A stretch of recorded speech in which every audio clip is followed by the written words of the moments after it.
hot and the ice cream is cold and the popcorn is good, and guess what?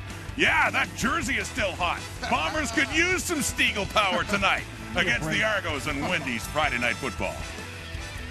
Welcome to Wendy's Friday Night Football on TSN. Tonight, Argos, Bombers. Come on in.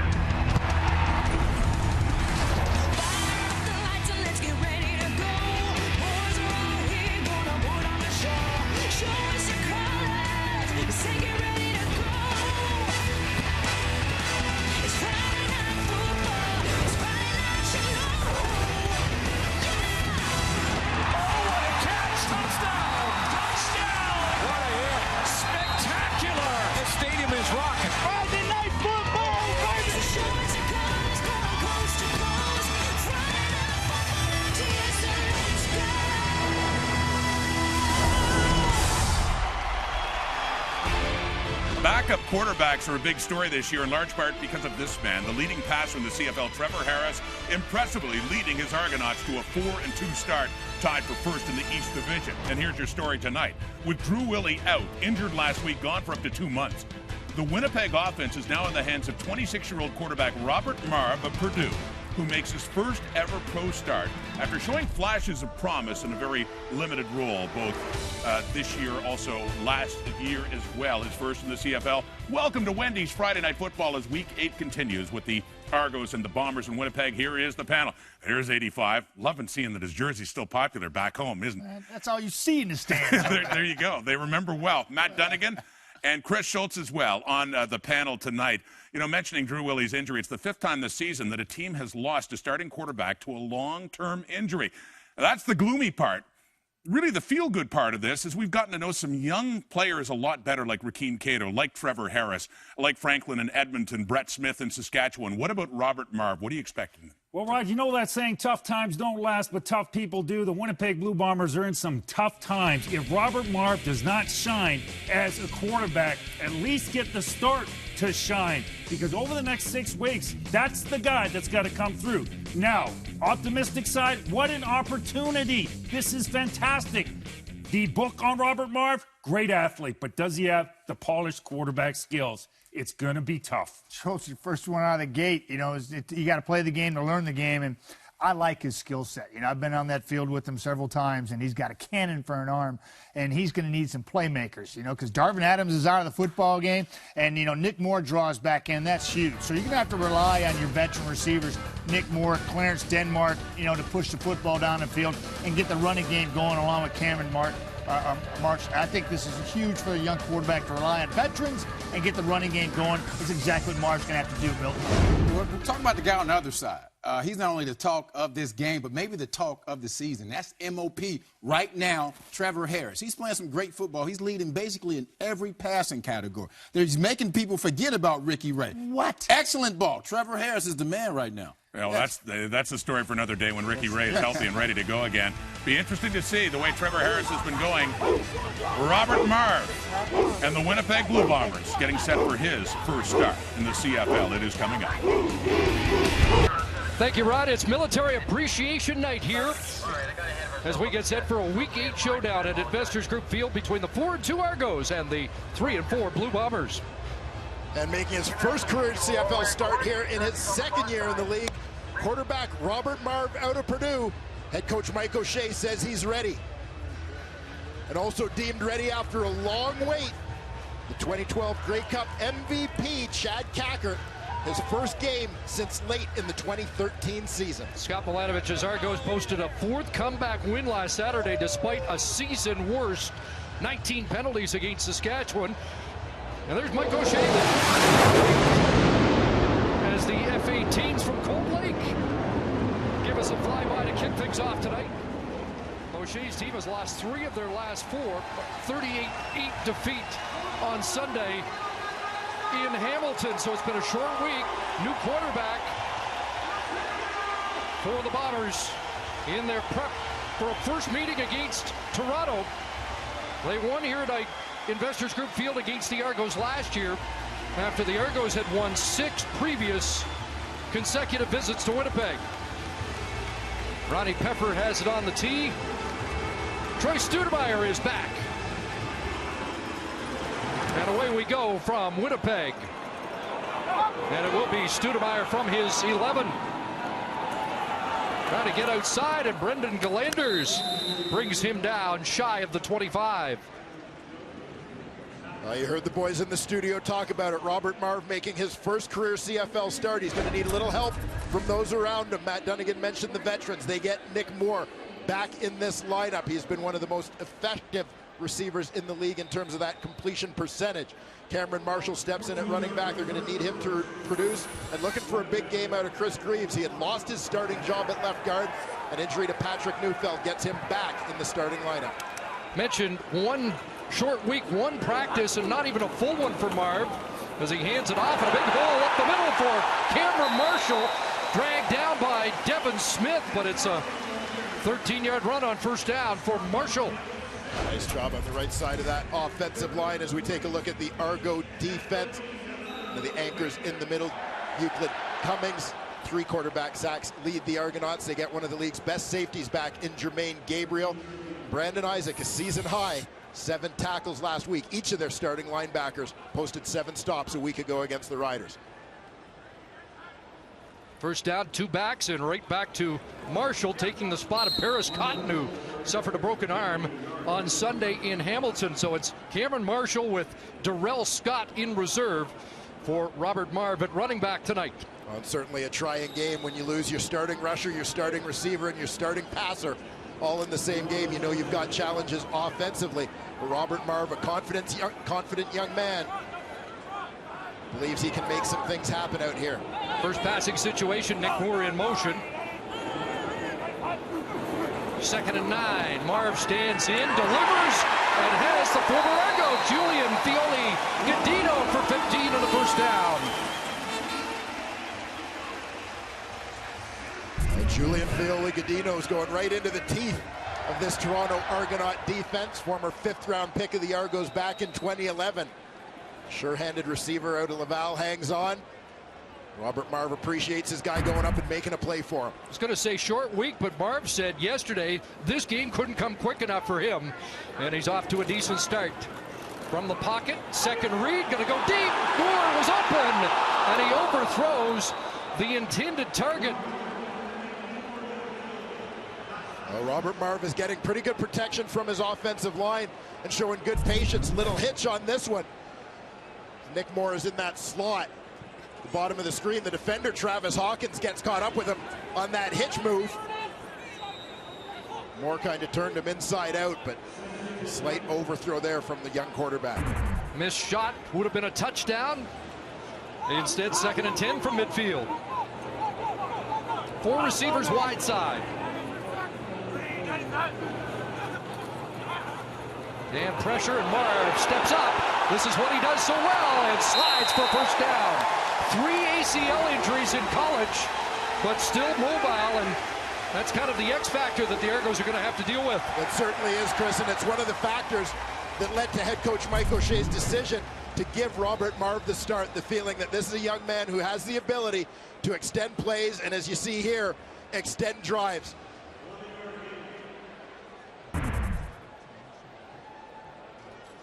So 12 yards on the carry and 3 first downs on the opening drive for the Bombers, with Pontbriand in motion. Play action fake to Marshall, rolling left, looking deep. And the ball falls short of the intended target, looking for Moore once again. And Akwasi Owusu-Ansah in coverage on the corner for Toronto. Well, they've got to get a little better piece of Ricky Foley, the front side defensive end, on this one. They get a bit of a chip here, but then Foley comes free a little bit too quickly, and he's going to get a shot on Marv as a result. Got to stay with him a little longer to allow the quarterback to break contain. You're not trying to fully block him, but chip off of him there. And here we see the end of the play as Nick Moore was looking for a call, and Nick Moore has a pretty good case. Michael O'Shea has thrown the challenge flag. And you're right, it's Rory Kohlert, not Nick Moore, excuse me. Kim Murphy in charge. Winnipeg is challenging that there was defensive pass interference on the play. We'll review the play.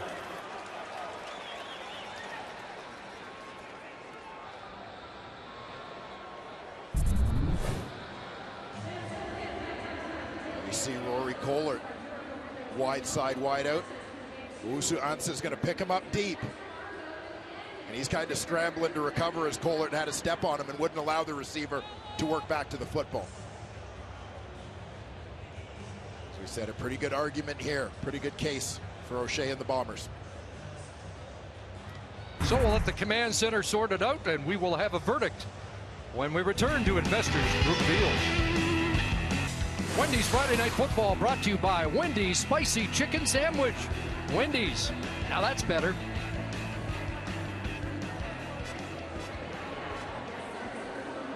Still awaiting the verdict from the command center and Kim Murphy.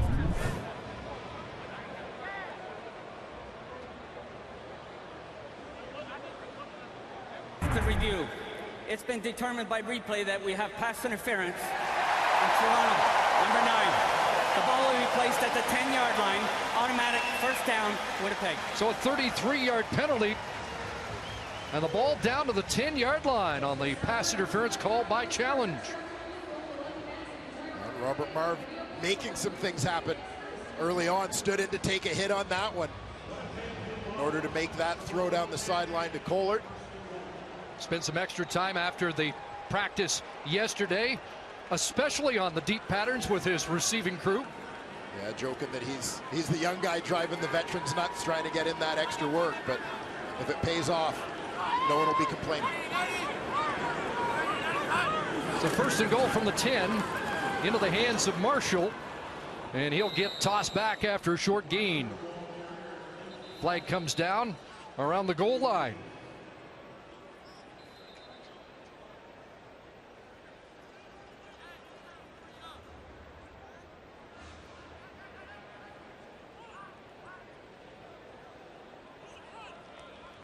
Oh, well away from the football here. This one's in the defensive secondary.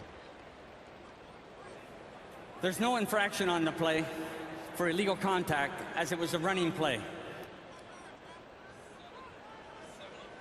So it'll be second and goal.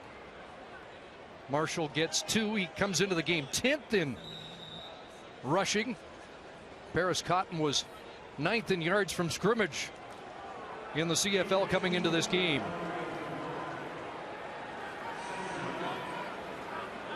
So the 8th play, can Robert Marv cap it? Second and goal. They empty out. 6 receivers, quarterback draw, and Marv near the goal line. Flag down. And is there a signal? Touchdown pending the flag, but it's coming back. A holding call against the Bombers. Holding, Winnipeg, number 64. A 10-yard penalty, remaining second down. The left guard Chris Greaves back in after missing the last 2. Well, Greaves is going to start off on a double team here with the center, Dom Picard, working on the nose. As that nose works to the offensive left, it becomes Greaves' man. He has a tough time holding on to him. Getting a little too much of that jersey as the defender tried to escape. They'll move the Bombers back. Marv has certainly established his running threat in the opening drive against the Argos. Second and goal once again. Pressure on. He'll step out of the pocket. Throwing into the corner, and that ball incomplete. It was caught out of bounds by Nick Moore, and the field goal team will have to come on.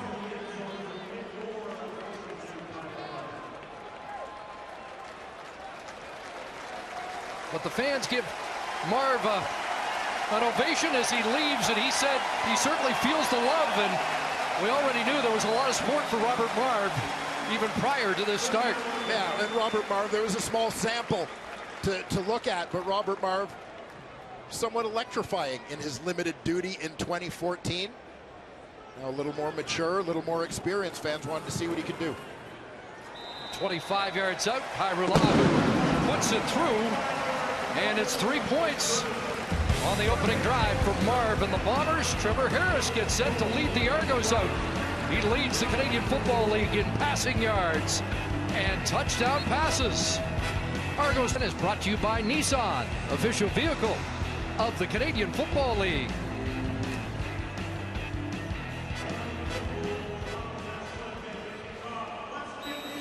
There's Deontay Spencer back to return the kickoff. Argos have opted to accept the kickoff after the Bombers' opening field goal from Lirim Hairulahu.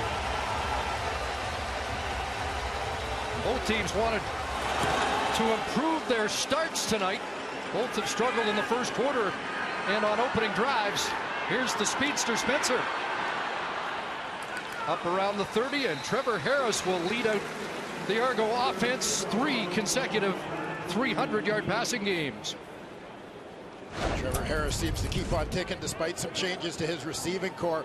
He gets the Manitoba Winnipeg native Anthony Coombs back in the lineup. First-round pick a year ago. The veteran Dave Stala should see some action here as well, a guy who knows the entire offense.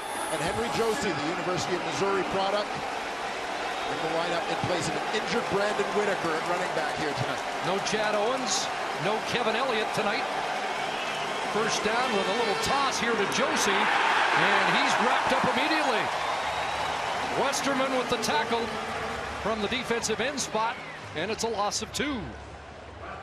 Westerman continues his strong play, and he'll get a little more help on that D-line from the return of veterans off the injured list, and Brian Turner will be playing with a cast on that injured thumb, and Greg Peach, who led this team with 7 sacks a year ago. He's got 29 for his career.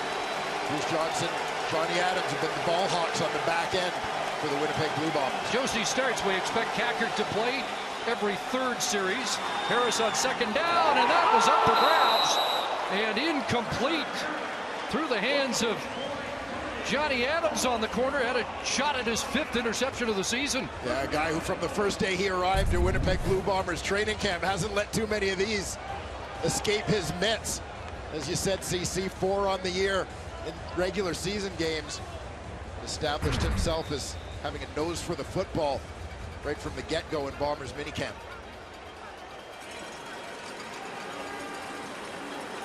So Ronnie Peffer into punt.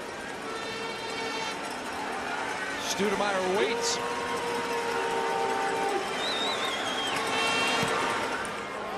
Great boot. Studemeyer backpedals inside his 25. That's a 61-yard boot. And Studemeyer, a little stutter step there for extra yardage before he's dropped out of bounds at the 40-yard line. 17 on the return, enhancing the field position for attention since being a high school quarterback at Plant City High School, where he broke Tim Tebow's Florida State high school passing records. A pretty good run, as he was part of a group that completely turned around the program at Plant High School, culminating with being named Mr. Football in that state in 2006, onto the University of Miami, where he started as a redshirt freshman, then a stint at Purdue after transferring.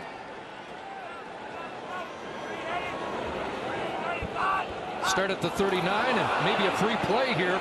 Argos jumped offside, and the pass is caught out in the flat and bumped out at the 45. A 6-yard pickup by Fioli Godino, but likely to take the offside penalty against Ricky Foley. And while Kim Murphy sorts that out, Mike O'Shea tells you why he went with Marv over Brian Braum tonight. It's his time. Yeah. He's been with us for a year and a half and been working extremely hard. His athleticism, it's a different look for the defense. It really is just his time. We need to get a good look at Robert and find out what he can do for this club. Can you say by popular demand? I'm sure that didn't hurt. 1st and 5, Marshall a hurdle, but unable to get away. The tackle made by the middle linebacker, Greg Jones. Brian Braum, in his opportunities to come in relief of Drew Willie, hadn't really distinguished himself. As you see the numbers, 27 of 51, so just over 50% in a year where you're seeing a lot of quarterbacks completing 70% of their passes. Not nearly enough in a guy who's primarily a pocket passer. The feeling that Marv has that ability to make some things happen with his legs is a huge consideration. 2nd and 5, and Darrell Scott has checked into the Winnipeg offense. He'll stand in the block, and the pass is caught. And that's Clarence Denmark with a 1st down catch against Owusu Ansah. 10 yards for Denmark, who's been quiet last 3 games, just 8 catches and 53 yards. But a guy they'd certainly like to see get going in the absence. See some great footwork there on the double move before the outcut. In the absence of Darvin Adams, who had emerged as the Bombers' leading receiver in terms of production thus far. By this point last week, the Bombers were already down 21-0. It's a different story here. First down, pressure on, and back into the hands of Marshall. Breaks one tackle, second level, and more. Running away. Hawkins trying to track him down. Can't do it. Touchdown.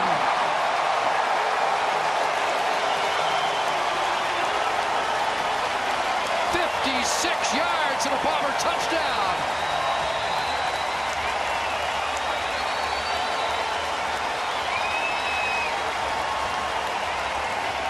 Well, the replacements are doing all right. Robert Marvin there at quarterback. O-line holds up, gives him time. Cameron Marshall does the rest after taking that outlet pass. Fighting off Travis Hawkins, battling his way into the end zone. And the tackle issues that plagued the Argos last week against Saskatchewan haven't gone away.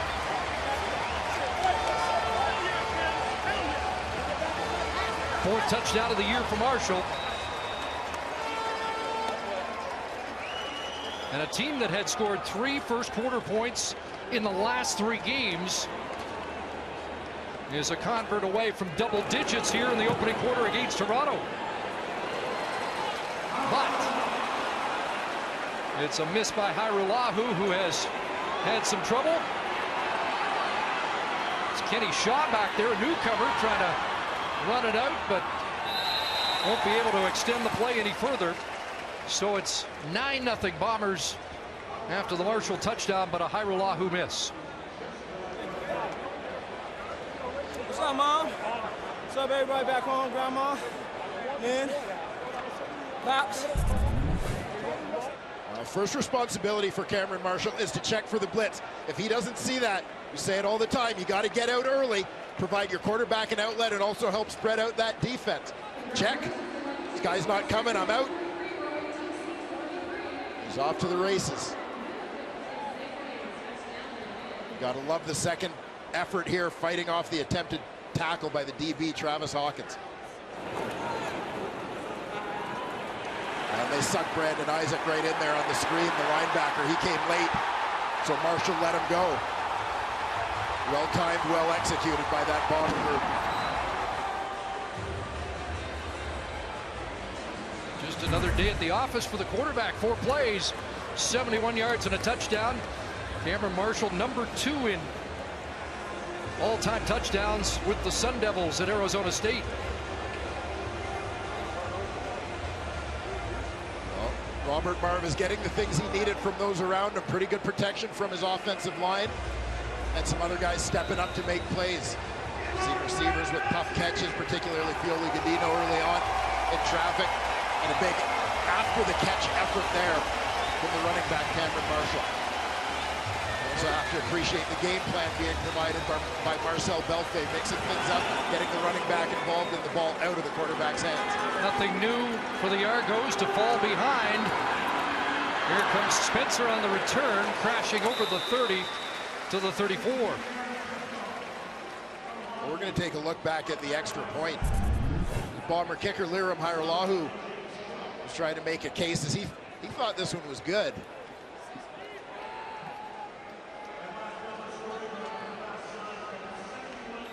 Look just outside the post, tough to tell from that angle, as it's hard to tell the depth of the ball at that point. All scoring plays are reviewed. I think they got it right. So the Argos will try and cut into this 9-point lead. Henry Josie, little stutter step, can't slip the tackle, and a short gain, maybe a yard. Scott Milanovic told us he thought Josie was in for a good night, and they're anticipating what Chad Cackert can do, and here he comes off the bench on 2nd and long. Henry Josie lost a shoe, wasn't going to have time to get it on. So it is the official return of Chad Cackert. First game since October of 2013 against Winnipeg. The Grey Cup MVP of 2012 is back in the Argo lineup. 2nd and 9. And the pass is caught.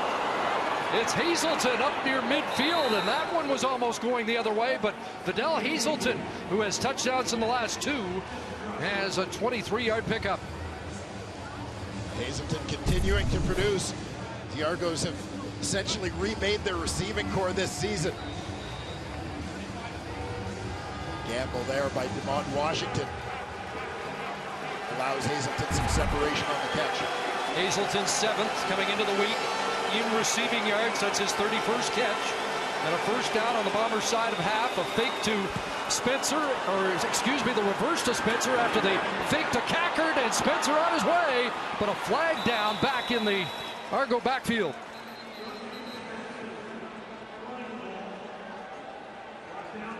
I have a feeling this one's going to go against the Argo guard, Wayne Smith. Right guard has kind of a peel back block on this reverse, but he went low on the block. You got to stay up high on those now. The rule put in place to protect those defensive linemen. One of the offensive heroes of last week, right guard Wayne Smith. Got a 2-point convert. See if the discussion... Major foul, unnecessary roughness. Toronto, number 52, a peel back block.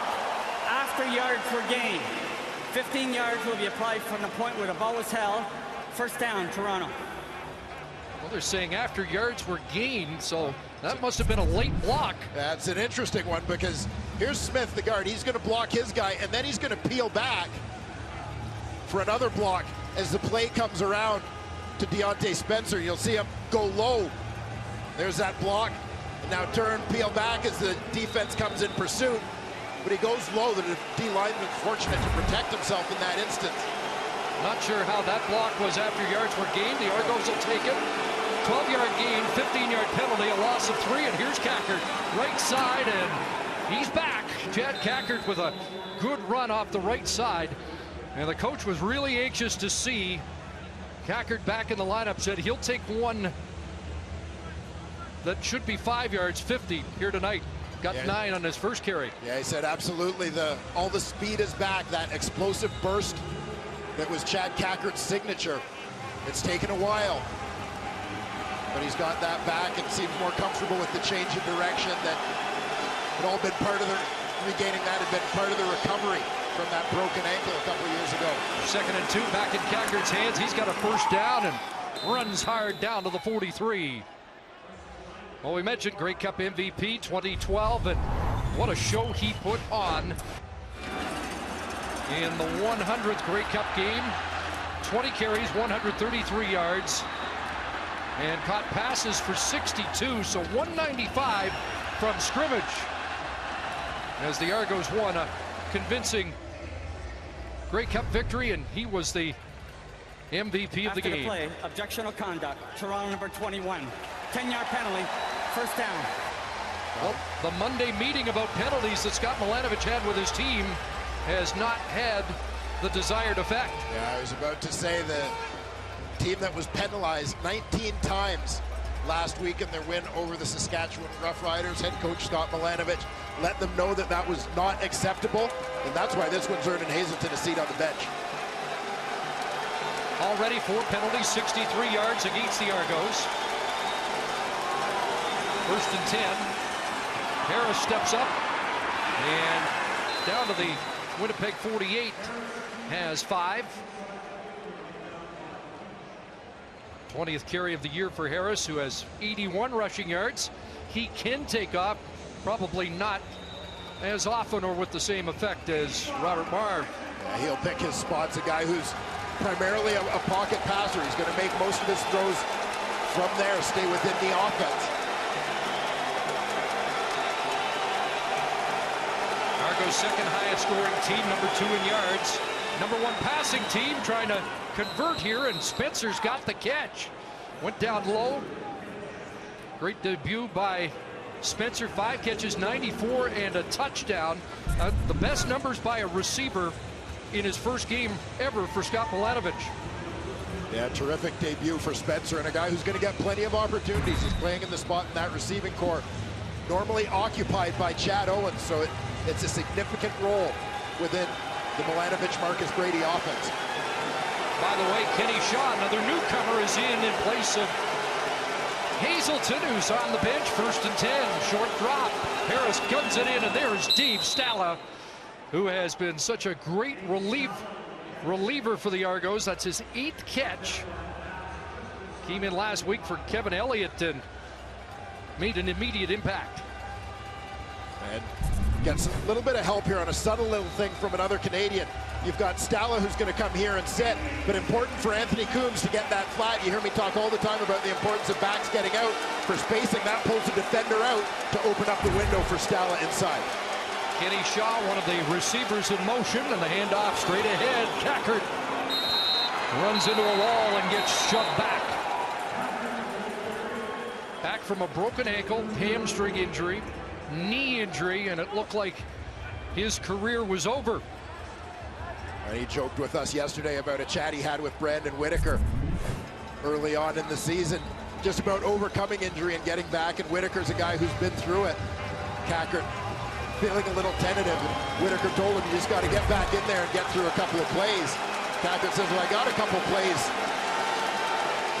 I need to get through a couple of plays healthy, he said, and he's done that so far.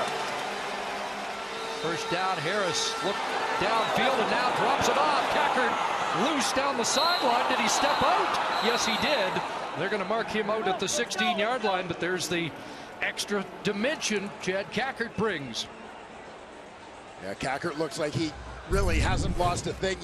You've seen the burst, and he suggested he may even be more effective as a receiver now, and that he finds he's a little bit more aware of his breaks and his changes of direction, where he's not always trying to do everything at the breakneck speed that we became accustomed to earlier in his career.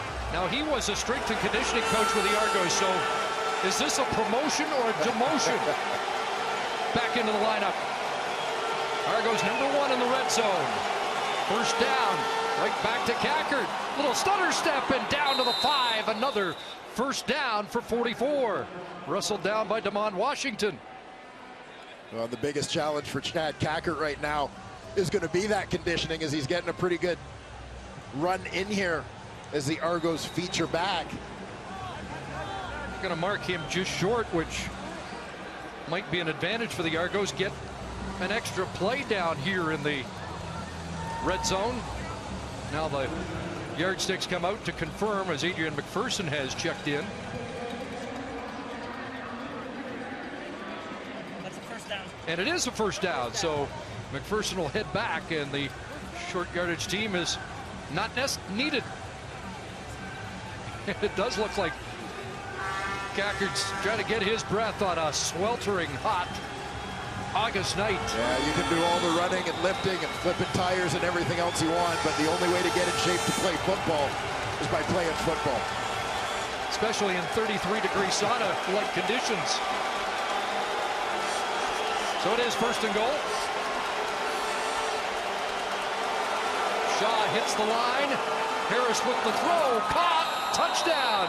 Deontay Spencer has his second Canadian Football League touchdown.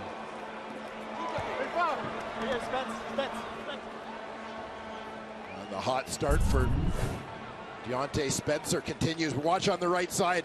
Chad Cackert, nice job picking up the blitz. One of the things that he worked hard to improve in his game early in his career. With that confidence on his blind side as he looks to the left, Trevor Harris able to deliver the easy strike to Mr. Spencer. Unlike Winnipeg, just 3 points in the first quarter in the last 3 games, but they have a touchdown here on the final play of the opening quarter. 12-play drive for the Argos. And now Peffer to try the extra point.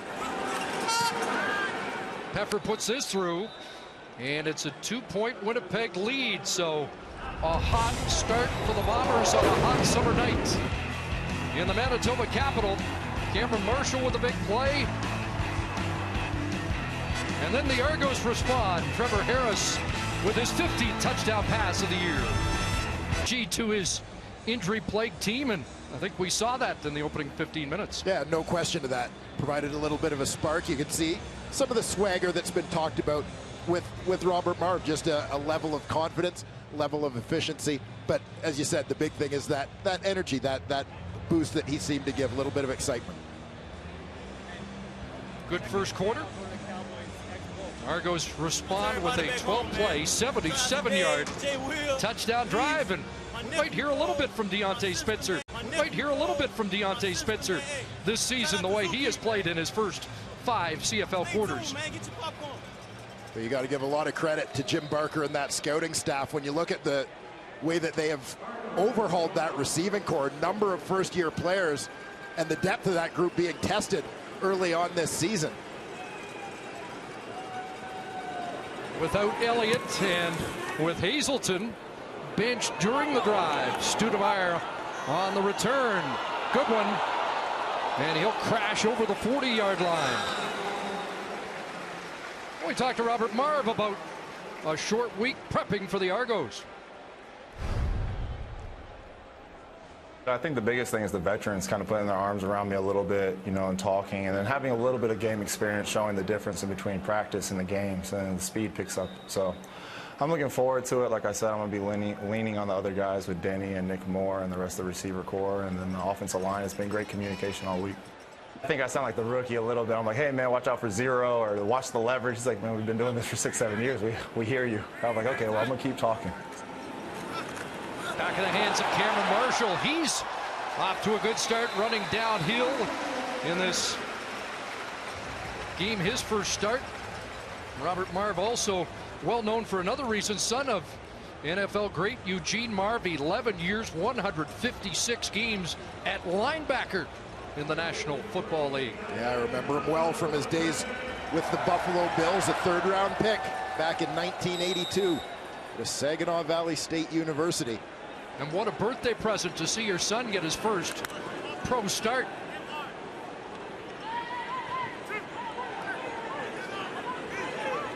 The 11 more for Marshall. First down up at the 53. And here comes that fly sweep. Stoudemire trying to get the edge. Can't turn it upfield. Brandon Isaac denied that.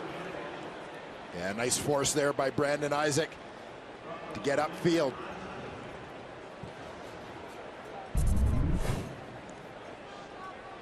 Going to see Stoudemire coming across. Brandon Isaac is going to step up off the edge to contain that.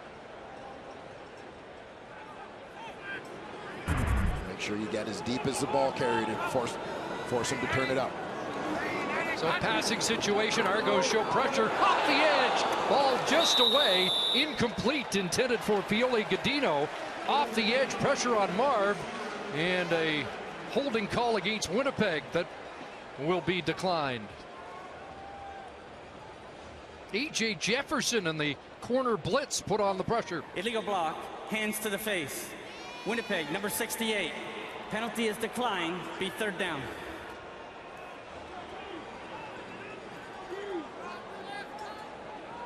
Penalty against Dom Picard. That offensive line under some scrutiny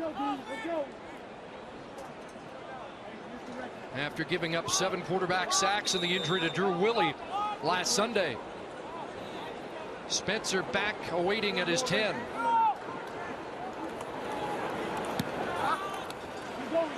Irolahu's kick. 52-yard boot. Spencer sidesteps one and is bounced out around the 16-yard line. That's where Trevor Harris and the Argos will go back to work. Header first up, Lions and Tiger Cats. And Tim Hortons Field, 7 Eastern, 4 Pacific on TSN 1, 3, and 4. And then the Red Blacks and Stampeders went to overtime in their first meeting at 10 o'clock Eastern, 7 Pacific on TSN. Always good to be here at Investors Group Field, even if we don't get dressed up quite as well as most of the fans. Argos back to work, a fake to Josie, and a slant pattern intended for Shaw. Flags fly, and Harris looked like he was roughed up at the end of the play.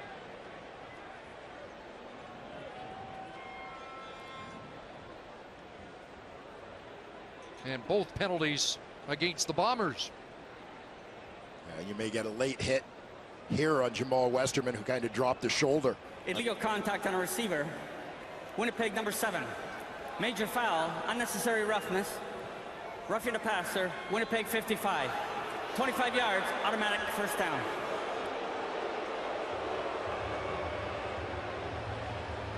So a couple of penalties against the team that only had 5 in their last start against Hamilton. On the right is Jamal Westerman. You're going to see the late hit on the quarterback. On the left, Damon Washington, who clung on to his receiver a little bit too long and earned that flag. But there you see the late hit after the ball delivered by Trevor Harris. 25 yards of penalties brings it up to the 41. Hazelton's back in the lineup, and Cackard off the right side, and Khalil Bass welcomes him back to the league. Huge hit by the weak side linebacker, Khalil Bass. Yeah, nothing weak about that hit. Khalil Bass, among the league's leading tacklers. Here he's starting off right on the hash marks and just mirrors the running back perfectly, scraping to the hole and stepping up to meet Cackard right there.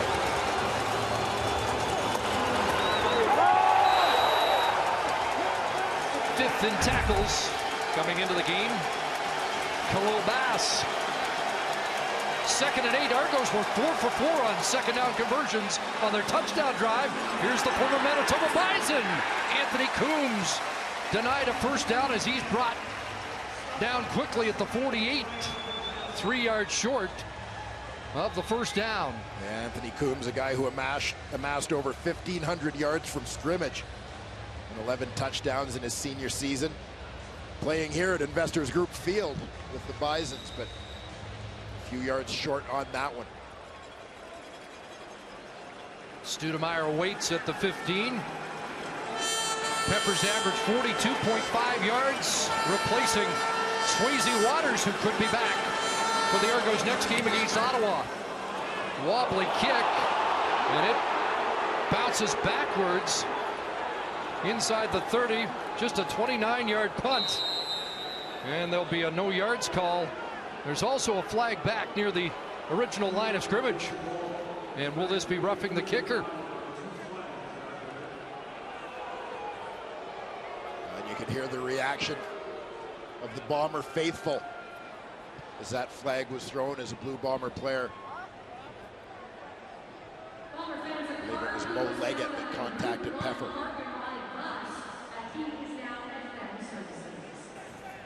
Contacting the kicker, Winnipeg. No yards, Toronto. We'll go up 5 yards, it'll be a first down, Toronto. So it does give the Argos a first down. Harris in the offense checks back in. This matchup is going to start off a little bit obscured, but Devin Smith on Mo Leggett. Now a bit of a feeling that Leggett had a little bit of help roughing the kicker on that one, not to mention the fact that he got help.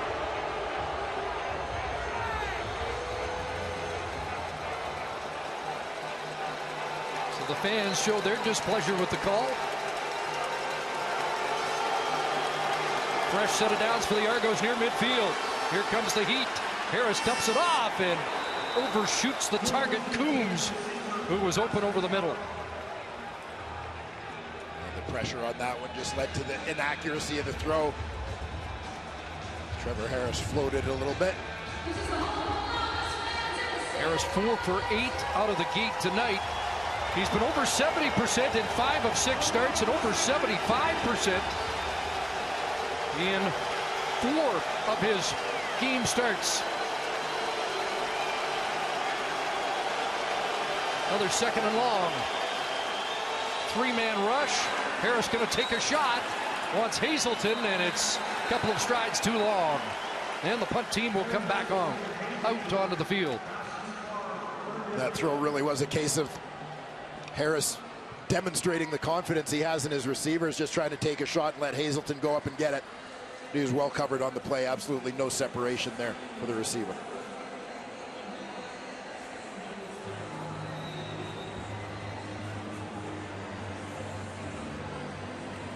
So Peffer will reload. And maybe feeling the pressure from Leggett caused him to only get away a 29-yarder. This one much better. Driving Studemeyer back, who fields it at the 2. Might have let that one go. 54-yard punt. And the Bombers backed up here with just under 10 minutes left, first half.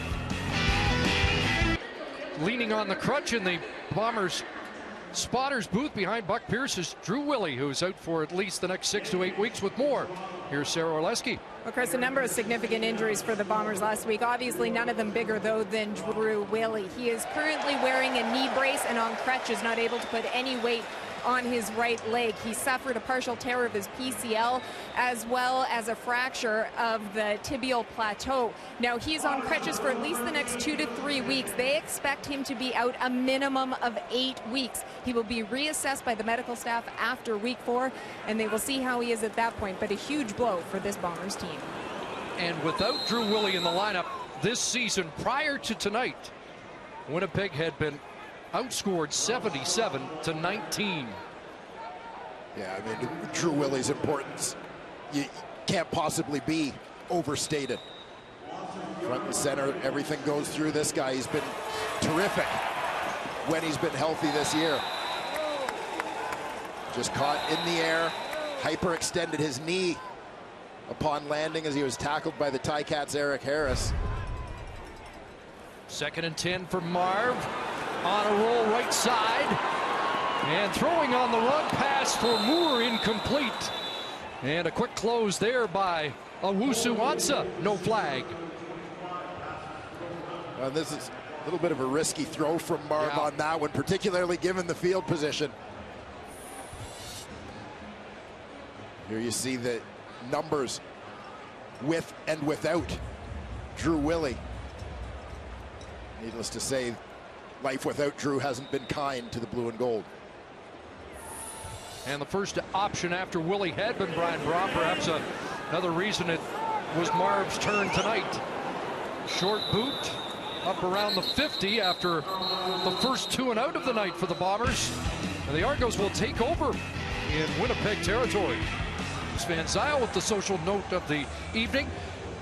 The Argos B plan at quarterback with the injury of Ricky Ray is getting A starter results. Yeah, and we've talked about the efficiency, obviously, that completion percentage, 75%, 14 touchdown passes versus just 4 picks. But the one that stands out to me, Chris, is the completions of 30 yards or more.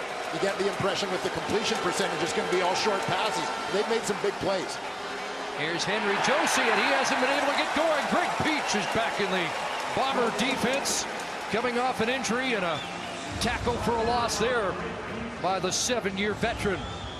Well, with games being won and lost in the trenches, the addition to this lineup of Greg Peach and Brian Turner on that defensive line, very significant. Obviously, not just the experience, but the skill level, the production, the knowledge of the league that these guys bring to the table can't be replaced. Haven't been able to get Josie going. 3 carries, -2.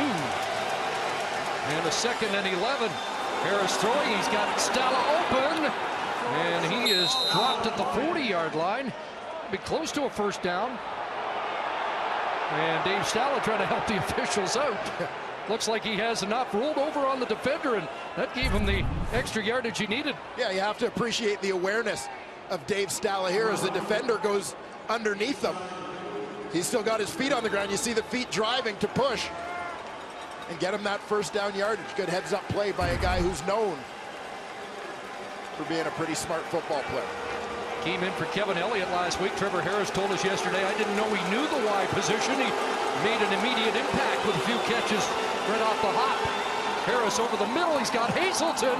This might get him back in the good books. Hazelton dancing down and finally driven out around the 11-yard line.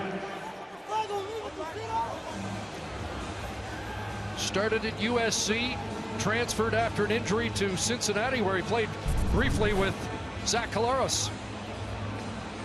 And the suggestion of Collaros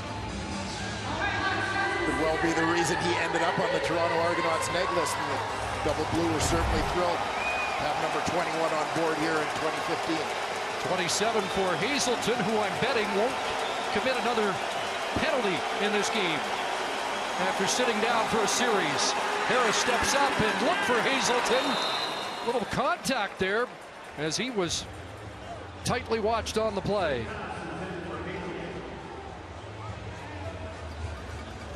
Well, they tried to create some confusion for the defense here, a combination between Hazelton and Spencer, where Spencer's going to go deep. Hazelton's going to follow right in his path and come underneath, but the Bomber defenders played this perfectly. Great communication from the secondary to switch it off, pick up Hazelton underneath, take away the intended receiver. Johnny Adams on the scene, sets up 2nd and 10. Josie trying to release, got tripped up, and down goes Trevor Harris.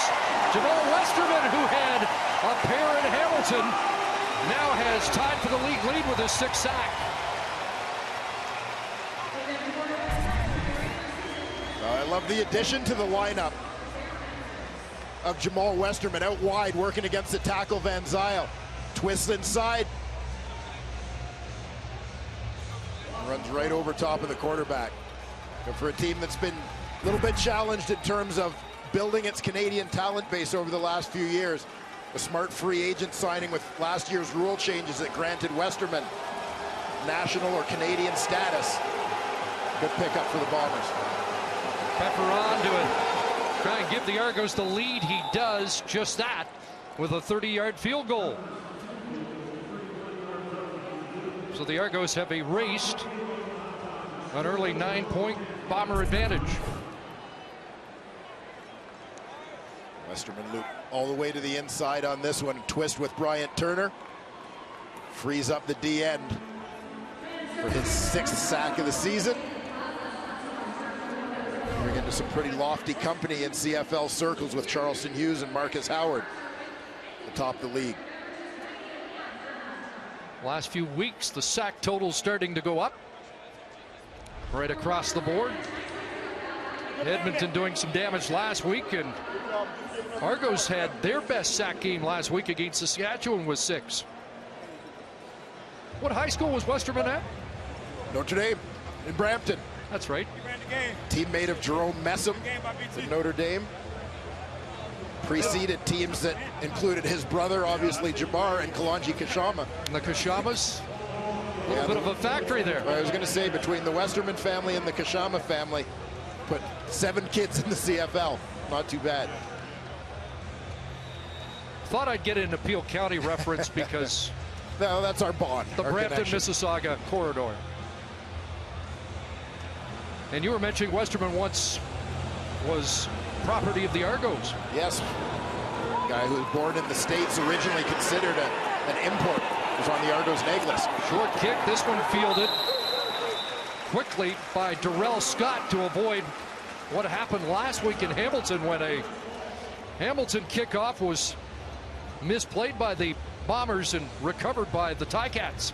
You can bet that that was emphasized in Bomber special teams meetings all week long. Get on that football. So better field position for Marv. The last time they started deep on a maybe the wrong decision by Studemeyer and a special teams decision he made. Yeah, deep punt early in this ball game. Let it bounce into the end zone rather than fielding it near the goal line. Give up that single point. Marv to work, pressure on, a little shovel inside. And Cameron Marshall up near midfield. Late flag comes down as Marshall got 9. And this flag came out as they were about ready to unpile from the tackle.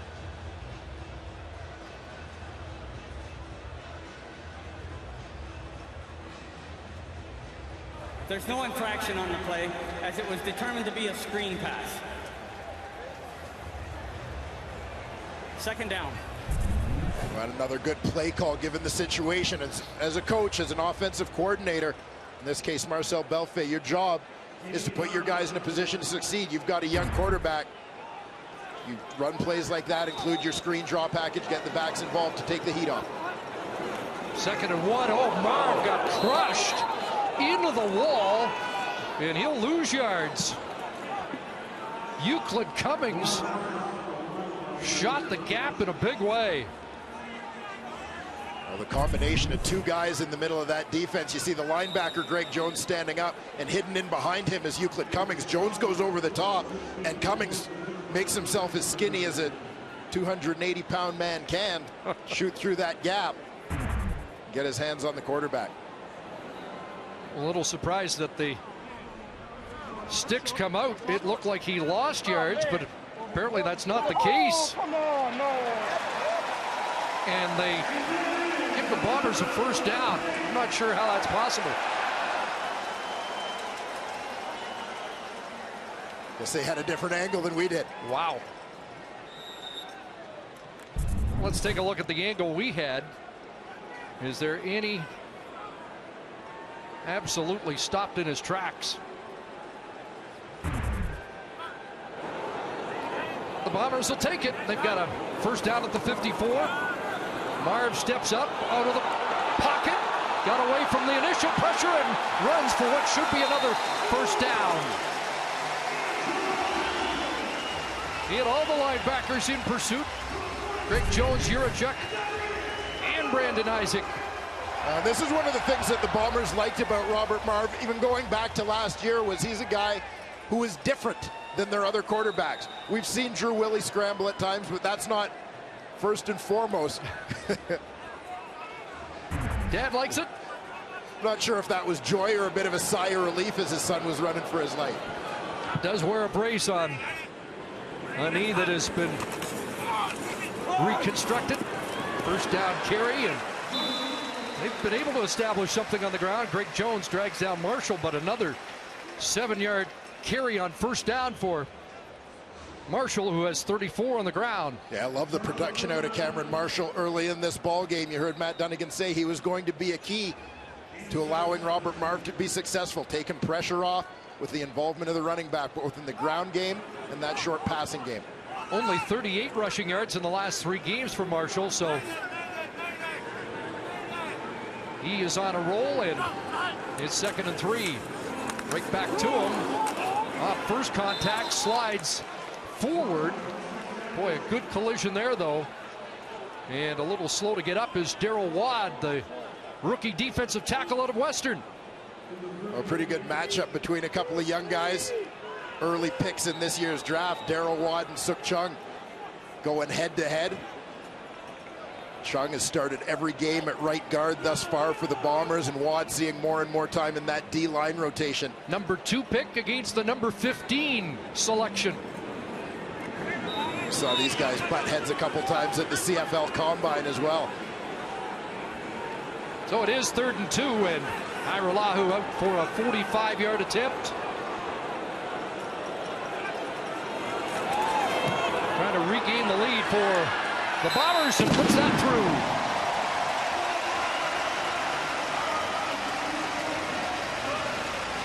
Once again, it's a 2-point Winnipeg lead as Irolahu splits the uprights from 45. Start from the CFL. Chad Cackert's first game in quite a while. Talks the defense as well. Just 3 minutes away as we head back to Winnipeg and rejoin Chris and Dwayne, guys. Yes, a new player trying to make an impression, and an old vet trying to solidify his job, and both have made an impact on this game. Out of the backfield, Josie with the catch, but off balance, and it's an easy tag touch for Khalil Bass. Well, it's interesting. We've talked a lot about Chad Cackert coming back from a string of injuries, but the other Argo running back, Henry Josie, has been down that road before as well. He's a guy who missed the entire 2012 season in college at the University of Missouri, went through 17 months of rehab before coming back with a bang in 2013. No gain, 2nd and 10. Here comes pressure, and they get home again. Down goes Trevor Harris.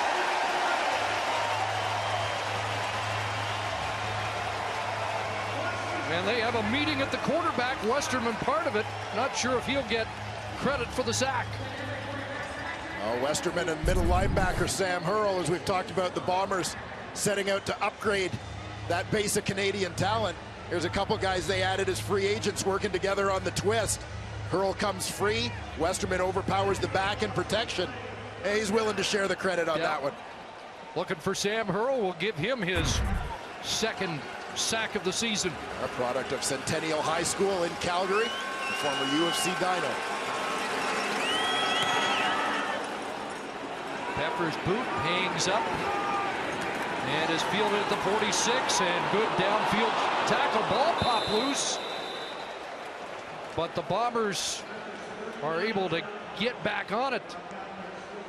Recovery made there by Matt Buckner. Well, every mark gets you closer to the truth. Blind Spot, the new series, Monday this fall on CTV. We'll look at Stoudemire. Like he's down before the ball pops loose. So it remains Bombers football, their 47-yard line. Brandon Smith with the gunner tackle for the Argonauts. Marv with a 2-point lead and a first down at the Winnipeg 46.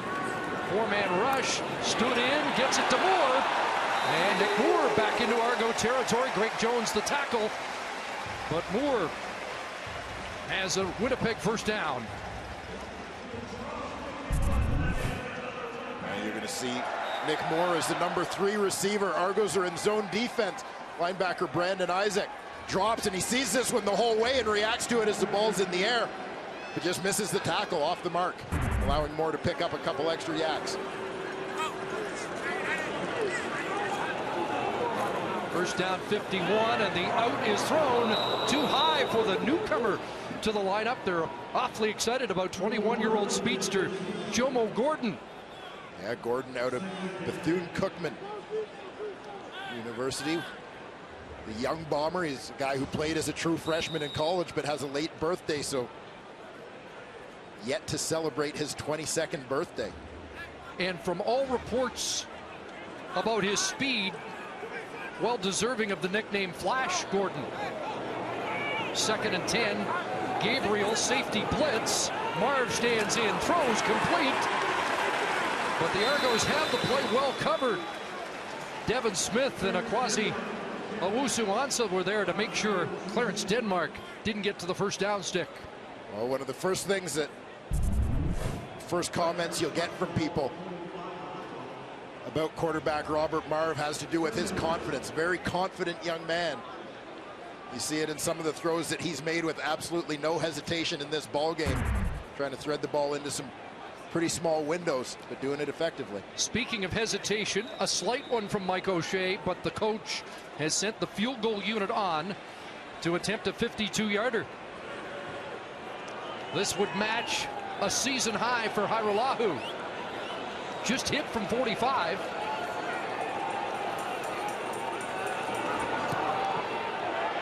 And he's got it. So back on target. The converts aren't certain, but just about everything else is.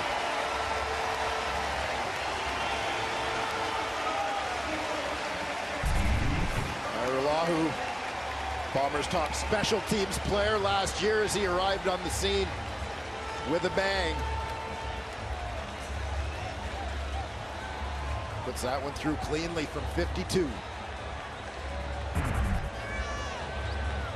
So 47 seconds left for the Argonauts to cut in to a Bomber lead that is now 5.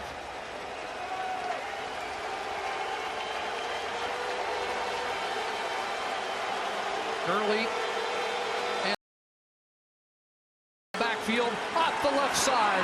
First down, Moore. And that's the kind of play that Scott Milanovich anticipated from the returning veteran running back, Chad Cackert. Yeah, Scott Milanovich suggested to us yesterday, don't be surprised if he breaks one. Saw that little hesitation as he allowed the blocking scheme to develop and then just popped through that hole. 6 carries, 47 yards. 17 on that. I think his first series impressed enough to earn him more snaps than we expected. Especially with Josie unable to get anything established. Harris has time, got an open man, and he has Deontay Spencer down inside the 30. So the Argos very quickly in 2 plays have got into field goal range, but still time to do more damage than that after a 31-yard hookup. Well, Spencer's going to push downfield, and then as the play is extended, just works back to the ball a little bit. Sits in an open space. Argos had a 2-play, 98-yard touchdown drive last week. Harris taking a shot for Gurley, and incomplete, flag down. There was some bumping going on there, and it might have been Gurley. Offensive pass interference. Yeah, we'll wait for the call. Gurley kind of pushed his man past, used his momentum to carry him past so he could come back to the ball by himself. And Gurley was walking straight back to the huddle as if he knew who the culprit was on the play. You see Gurley at the bottom. He and corner Matt Buckner down there. Stride for stride. Ball's coming. There's a little push by. Pass interference. Toronto, number 81. It's a 10-yard penalty. Remains first down. So they'll move back 10, and the field goal unit has come onto the field. Buckner wasn't alone last week, but had a tough game against the Ticats. So his counterparts just hit from 45 and 52. Pepper trying to close the gap before the half is done from 44 yards out. And Ronnie Peffer has nailed it, and it's 15-13. Well, Ronnie Peffer's kind of, albeit brief, made a career out of following in the footsteps of Liram Hairulahu. These two guys know each other well. They've trained together, playing against each other in university, but trained together under Coach Ken Urquhart back in Ontario. The success of Hairulahu last year after going undrafted and returning to school for a year, serving as motivation for Peffer to realize he might have a shot. Worked his butt off in his senior year, went undrafted this year, but one of the top kickers available when Swayze Waters went down. The Argos put in the call. Ronnie Peffer has filled the void very well. Well, again, Waters likely back next week against Ottawa, but this kid's, I think, impressed everybody that he'll get another kick at it somewhere in the Canadian Football League. So they'll kill the final 2 seconds, and pretty interesting first half between Scott Milanovich's Argos and Mike O'Shea's Bombers. 15-13 as we head to halftime, and here's Rod Smith. All right, thank you, Chris. Consider this. Last week, Winnipeg at the half was down by 31. This time around, they're up by 5. So they've got that going for them right now. Still have another half to play. Back with the panel of Milt Stegall, Matt Dunnigan, and Chris Schultz. There are a number of things we were looking at with curiosity coming into this game. Not only Robert Marve, but Chad Cackert infused in the lineup, too. Let's talk about these things now. Let's begin with Robert Marve, Matty. 7 for 12. Got the touchdown pass. Modest numbers, but I find interesting. They had 6 possessions, that offense, and they scored on 4 of them. Yeah, and don't you feel differently watching the football game and watching the Winnipeg Blue Bombers respond to him as their quarterback? I see it, and we've seen it all season long. I think that's why the Bomber faithful have called for it as well. But he shows a lot of poise out here for a young quarterback, taking control of a timeout situation, having the opportunity to speak to his guys. I love this. He's talking to his guys, communicating. And then here, this is obvious for everybody to see. This is a wide side out, 2nd and 5, spots it to Cameron, no problem. That's another quarterback. It's going the other way. And here, this is Marcel Belfay. Excellent game plan, excellent call, anticipating the rotated coverage, and then sticking Cameron Marshall into the spot where Isaac comes from. Watch this. This is beautiful. Well executed, well timed, and then watch Dominic Picard, 10-year vet, get out front. That's a beautiful play and well executed. And that's the type of plays you have to run with a young quarterback. Get his confidence up, high completions, and it's awfully difficult as an offensive coordinator to call a game plan like that consistently. But so far in the first half, I think it's excellent, and the Bombers are responding. And I said they're up by 5. Actually, no, they're up by 2 with the late Pepper field goal, but they are leading. You got to give them those points. And we've all played football, and we all started playing football when we were young. And the first 2 things they teach you when you're playing football when you're young is how to block and how to tackle. And it seems like some people have lost the art of tackling because they want to tackle with their arms. And I don't care the size of the man, but especially when you're dealing with a big man like Marshall right here, you have to get him with your shoulder pads. There were 4 Toronto Argonauts on that play that missed that tackle because they're trying to tackle with their arms. You have to be basic and go back to the fundamentals when you're tackling. You can't always look to make that big sports center hit. You have to go back to the fundamentals, and you have a chance of tackling them. Milton, how to block, how to tackle, and how to run. How about Chad Cackert coming back for the Toronto Argonauts. You have to understand, this young man has not played a meaningful game since October the 24th, 2013. That's 22 months ago, and he looks great. Watch, as a receiver, as a running back, the transition. Running back, bang, you bet. The minute I got the football, I know exactly what to do, and this was his best run. Watch the little move right there. Whoop, makes the miss, hits the seam, runs over a guy, makes positive yards. Good first half for both teams, especially for the Bombers. Well done, Chad Cackert. Boy, it makes you think of 2012 when they won the Grey Cup. That speedy tank, 44. Doesn't look like he's missed a beat. It's nice to see him back in football. Well, his Argos trailing it right now, but they did get the late field goal by Ronnie Pepper, and they trail it by 2. Winnipeg up 15-13. Jets flying overhead, Bombers on the ground, and with Robert Marv at the helm, looking pretty good so far with that lead. We'll have more, including Paul Lapalisse in the GMC Coaches Playbook here in Wendy's Friday Night Football.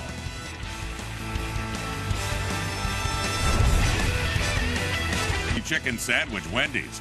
Now that's better. See that guy in the side there in the billboard? Some obnoxious guy, I don't know. I was wondering who. Anyway. Thank you. Someone who played a long time ago.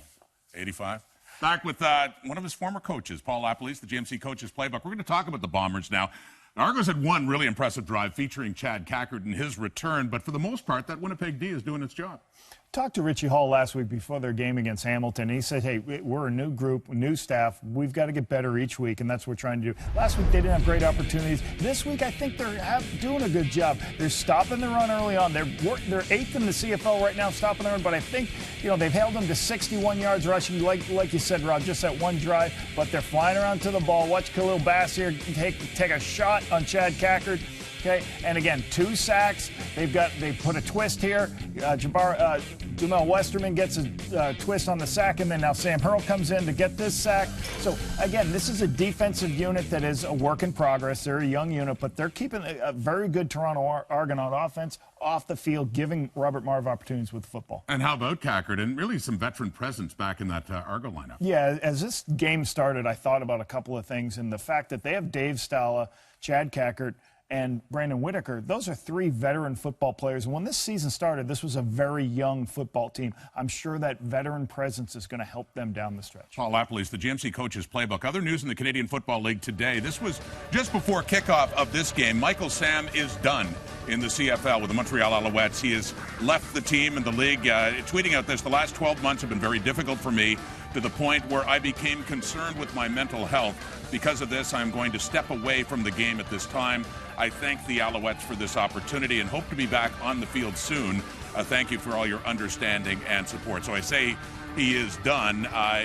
Given what has transpired, Chris, with Michael Sam, with the Alouettes, he had a couple of weeks away just at the end of training camp before they got their season started for personal reasons, and really we'll evaluate this in football terms. He did have one game in Ottawa and really wasn't effective at all. Well, when you think about Michael Sam and what he did on the football, it wasn't anything dramatic. Now, he did have limited number of plays in what we saw on the field, but everybody was hoping we would see more of an athletic burst, we would see polished moves, that we would see him being able to make plays and make things happen. I think the issue here is that he is calling out himself and saying, I'm not 100% mentally to go forward in the world of professional football, and if you're not with it 100%, you can't play this game.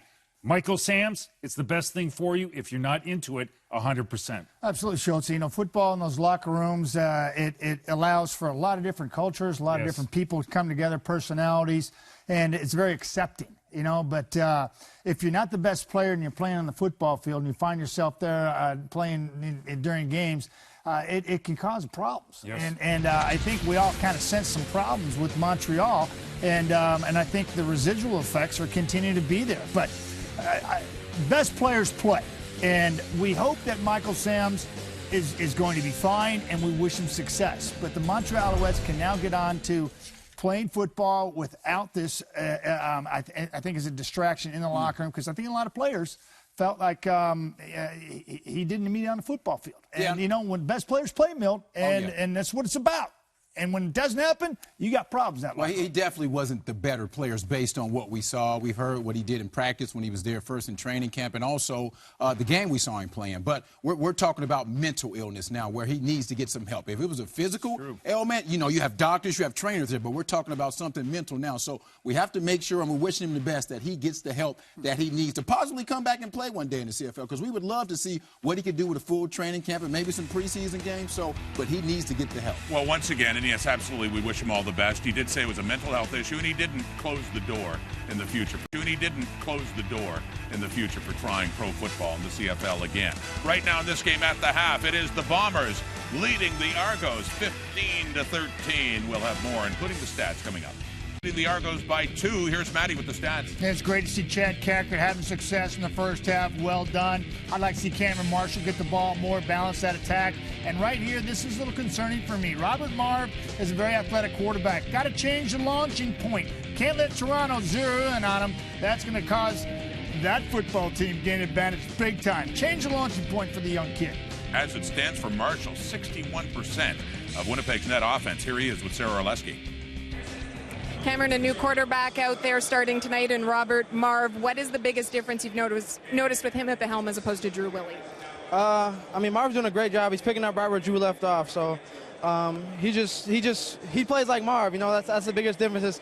He's just different in the huddle. He's different on the sideline. So he just brings his own, you know, charisma to the game right now. When you look, your touchdown run out there over 50 yards to the house, is it something that it starts to slow down for you while you're out on the field and the holes open up?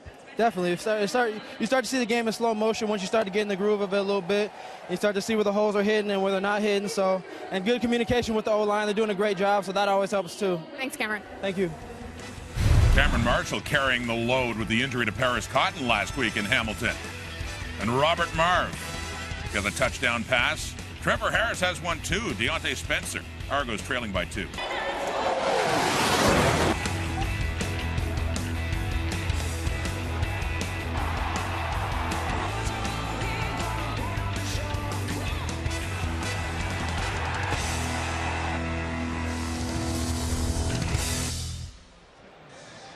Got a good one on this hot August Friday night. You got to keep hydrated.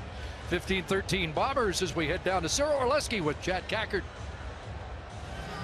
Chad, you led the Argos with 47 rushing yards in that first half. Also had 16 through the air. You didn't know exactly what to expect going out in there. Were you happy with what you did in that first half? I was happy to get hit and to deliver a hit, just like we'd said. So it's out of the way. Right when I got up, I said, well, that feels good. I missed the game. So it's nice that the run game's clicking, but we've got work to do. You mentioned, I mean, you took the hit. You had some contact before, but it was that Khalil Bass hit in that second quarter that really seemed to be the big one. When you got up from that, everything felt good? No. But it does now. Thanks so much, Chad. Absolutely, thank you. That's good stuff. And you football guys are a different breed, no doubt about it. Well, perhaps the best and most honest interview answer I've ever heard.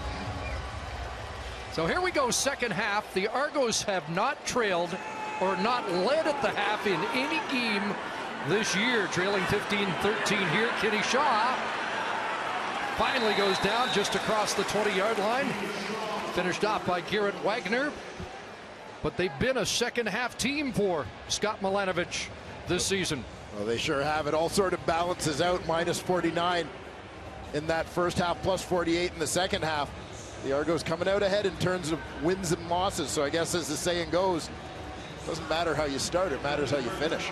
3-2 trailing at the half, and also were tied at the half in one game. The Bombers have led at the half twice, and they're 2-0 in doing so. Will it hold up tonight? Trevor Harris to work, swings it out to Henry Josie, and boy, they've been following Josie around. He can't find any room in that Bomber defense, thanks in large part to Khalil Bass. The recognition came faster than the blockers could react on this one. Vidal Hazelton is the wideout on the side to which that bubble screen's coming. He's looking to just try and set that block inside, but the pursuit of Bass is already even with him and passing him.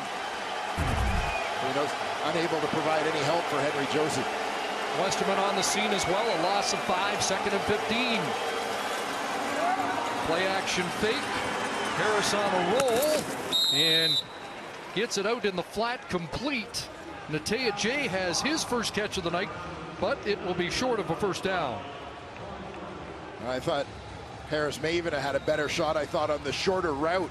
He had Deontay Spencer in the flat. You see right on the right edge of your screen, it's a shorter route, but he's got more room to run. He's actually got a chance to make a play if he catches that football, whereas Ajay doesn't. And we found out how he runs after the catch last week on the big touchdown catch against the Saskatchewan Roughriders. So 2-0 to start, and Pepper to punt.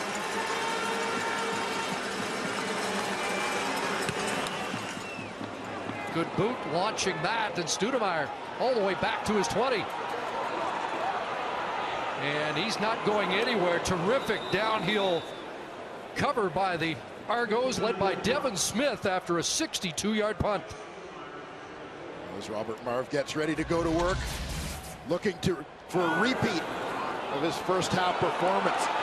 Not bad for his first Canadian Football League start, making it happen with both his legs and his arm.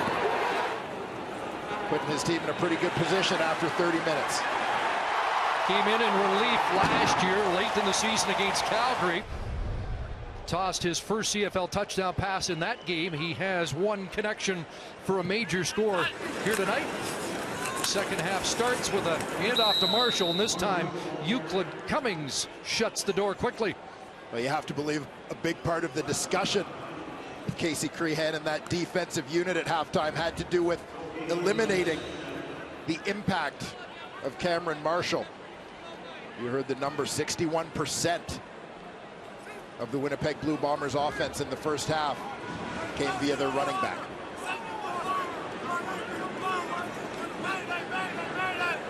Passing down here, Argos show blitz, 2nd and 10, here they come.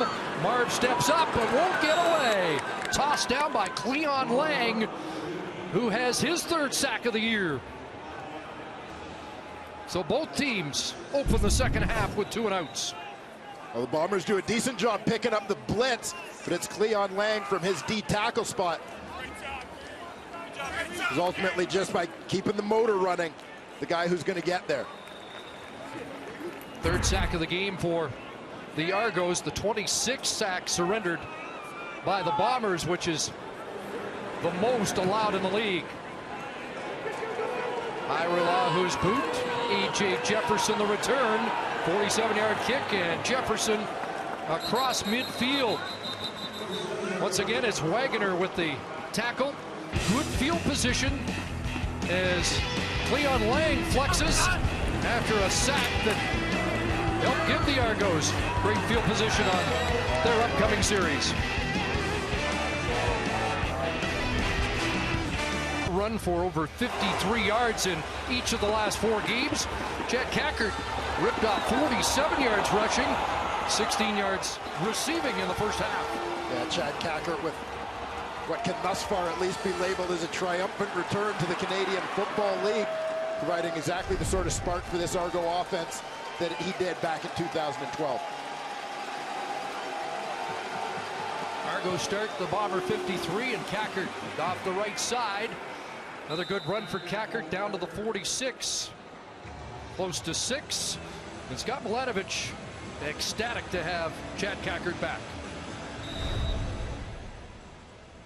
I will admit there's probably a little bit of a soft side for me with Cack for what he did, where he came from in 2012, what I've watched him go through trying to come back, break his ankle, pull his hamstring the fall. He's good for your team. The guys in the locker room love him. He deserves a better ending to his story than what's been written so far. Funny, Cackert mentioned that he wanted to end it better, but then he suggested if it goes well this year, it might not end right away. So right now, concern on the field for an injured Argo. That's the right guard, Wayne Smith, who's getting attention. The Argos already dealing with some injuries to the Canadian content on their offensive line. Time starting center Jeff Keeping sidelined for much of the season thus far. And while Wayne gets attention, we'll let you hear what Chad Cackert missed about playing in the CFL. There's a time I was thinking about if I really wanted or should come back or risk, you know, putting my body on the line even more, and just thinking about the success with the team and how it feels to get in the end zone and have everybody around you. I'm kind of getting goosebumps thinking about it right now. I think that's what did it for me, was missing out on that. Hasn't hit pay dirt tonight, but has made an impact. Scott Mitchell is in at right guard for Smith. On 2nd and 5, Harris from the pocket, the crosser incomplete, intended for Spencer, and a flag flies at the end of the play. And going against the Bombers should keep the illegal contact on a receiver. Winnipeg, number 7, 10-yard penalty, first down. That'll keep the Argos offense on the field. Damon Washington, the culprit. It's going to be Washington matched up inside on the slot. Gets the hands on, but leaves him on a little bit too long.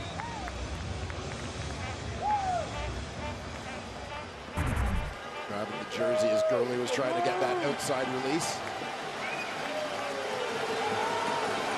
11 penalties in the first half. That penalty brings it down to the 36, first down, back into the hands of Cackert off the right side, and look out! Sent flying by the low hit from Damon Washington. Boy, they've had a few shots on 44 to welcome him back. He's not easing into this thing at all. You know, I think maybe the Bombers misunderstood when Chad Cackert suggested, I want to get out there and take a hit. There are easier ways to make a living, like being the strength and conditioning coach. You heard him talk about the feeling of success as a team. As he said, there's nothing like it. 2nd and 8. 3 receivers this near side. Harris looking that way, looking for Cackert. Hit again and couldn't hang on, as he may have felt the heat coming from the middle linebacker, who was tracking him, Sam Hurl. And I'll tell you, this is one matchup-wise, and you see it's basically just sort of a hook-type route, deep hitch-type route. But you get that matchup with Chad Cackert. We see he's still got the speed. If you feel you're going to get man coverage with the middle linebacker trying to cover him out there, I'd love to see an adjustment where he goes deep. So here's Pepper trying to boot the Argos back in the lead from 41 yards away. And this one has missed to the right.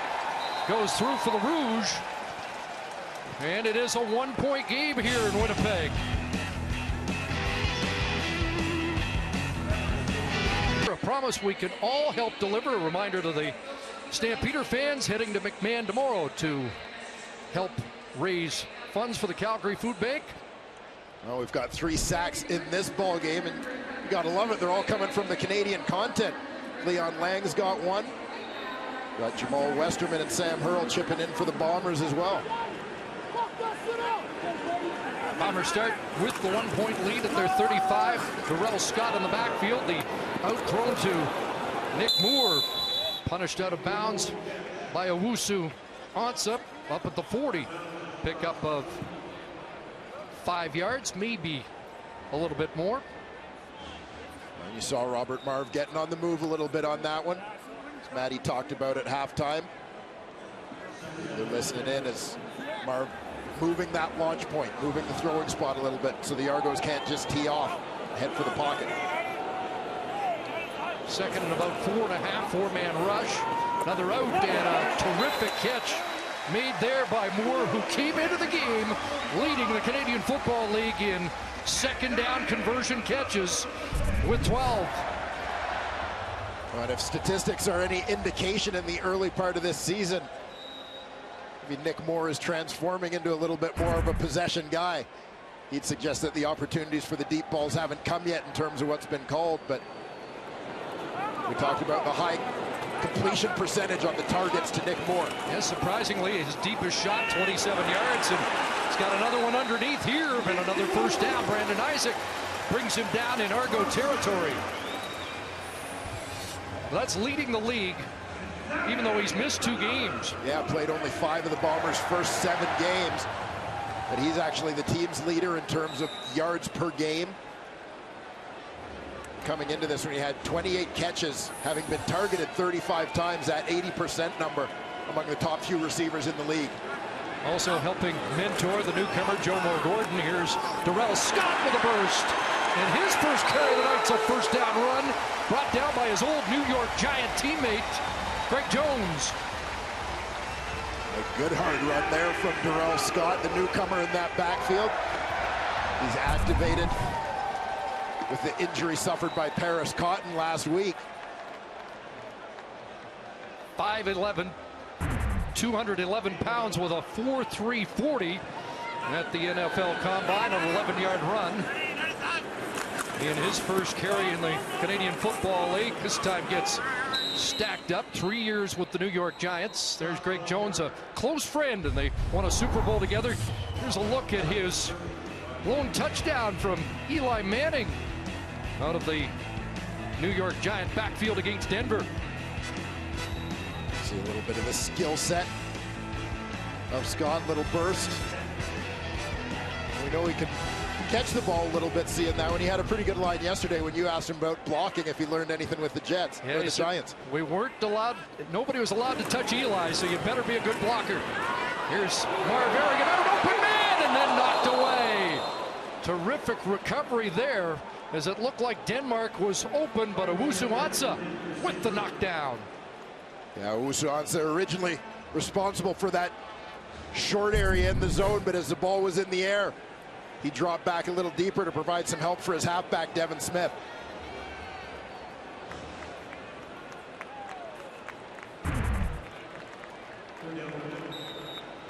Not going to try a 49-yard field goal, which would be into a bit of a breeze here. Instead, they're going to try and pin the Argos. Hyrula, who's been terrific, and it doesn't get better than that. Out at the 1. A 41-yard punt into the coffin corner. Executed perfectly the 5th time inside the 10. Here's a look at the defensive play by Owusu-Ansah. It begins at 7 Eastern, 4 Pacific on TSN2. I feel like you should be reading that one with a bit of a British accent. Yes, the regal music of Toronto FC. Wow. Lirim Hyrula-Who's got the Argos in a hole. 109 yards away from where they want to be. And there's a safety. Henry Josie dropped in the end zone by Jake Thomas. Well, Jake Thomas will be credited with the 2 points for the safety, but there's the guy who gets the assist with the perfectly placed punt.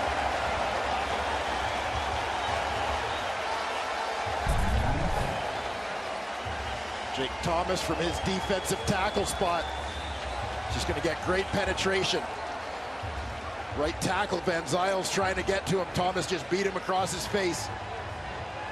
Make a big play. The Acadia product.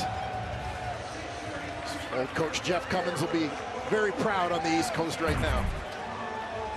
Looked a little like Jeff Cummings on that play, didn't he? Hey, Cummins wished he looked that good. Well, the special teams were not good in Hamilton. Big play by Hyrula-Who to help enhance the lead here. Back up to 3 points, and the Bombers will be accepting the Argo kickoff after that. I think the Bombers are just going to scrimmage it. Going right out on offense here. Guess they'll take it at the 35.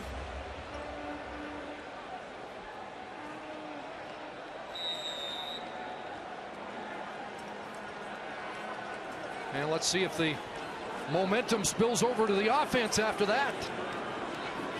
Special teams and the defense have done their job. Marv on a roll. With a sidearm toss to Nick Moore. These 2 guys go back a little ways, back in Tampa a few years ago. Worked out together, got to know each other. And Moore with 9.5 on that catch, becoming more prominent here in the second half. Sure is. 3 catches in the last couple of series. Fourth catch of the half, and now short yardage, and that'll be enough for a first down as Marv breaks the plane of the 45. Robert Marv credits Nick Moore with much of his education about the Canadian Football League. As Marv, after a failed minicamp shot with the Tampa Bay Buccaneers, trying to figure out his next move, learned a little bit about the CFL from one of the guys he was throwing and working out with, Nick Moore. 14th different quarterback to start a game in the CFL this year.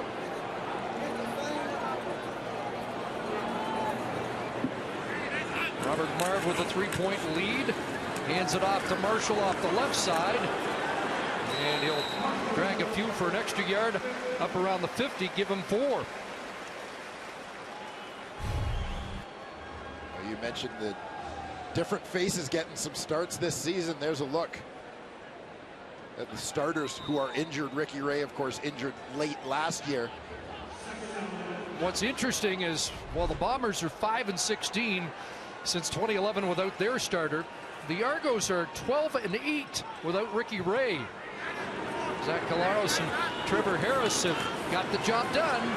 Second down, nobody open initially, so he'll dance and throw deep. Jump ball against Hawkins, who brings it down. Travis Hawkins has his first CFL interception for the Argos. And Marv checking his hand after throwing the interception. Maybe a double whammy on that play as Hawkins brings down the football. Marv is having that right hand looked at on the sidelines. He got up shaking his hand after taking a double shot here from Jason Vega 97 and Darryl Watt 99. Well, given the standard, that's thought there might have this been a late hit. No question. Initially helps the former Bomber Vega up. And here on the back end is the play by Hawkins as the ball is underthrown. Second time he's targeted the newcomer Jomo Gordon, and it was a little bit of a delayed reaction before. Yeah, that index finger didn't look quite right. No. And on the sidelines, while he continues to get attention, Brian Brahm is loosening up just in case. So the first turnover of the night, almost as good as a punt as the Argos back inside their 20. Pressure on, Harris steps up, dumps it off. And Anthony Coombs brought down at the 24-yard line by the middle linebacker Hurl, 5 yards on the play. Well, this is the versatility that Anthony Coombs gives you because of what his skill set is. A guy who's primarily a running back in college, he's going to motion in. That allows Kackert to become a receiver on the free release. Coombs takes over the check release responsibility of the running back in the backfield, still gets out and is able to catch the ball and pick up. 5 receivers set, 3 to the short side. Harris looking that way, but pressure's on. Won't get it off, but a flag comes down. Let's see what the call is as Trevor Harris is buried back at the 15.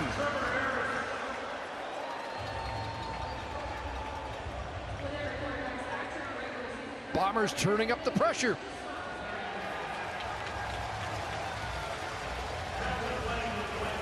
Holding Toronto, number 65.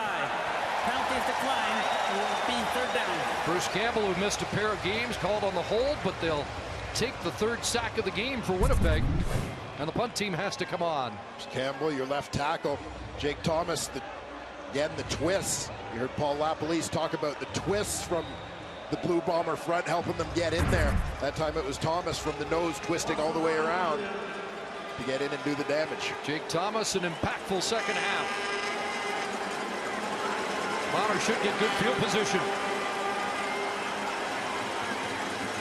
Pepper from inside his 5. Lets it fly. Good boot. Back to the 31 for Studemeyer. 69-yard punt. And Studemeyer drilled as he gets to the 40. Devin Smith, the tackle. Hervé Tonye also down. And Eugene Marv anticipating the next series and whether or not his son's coming out. Well, and he is.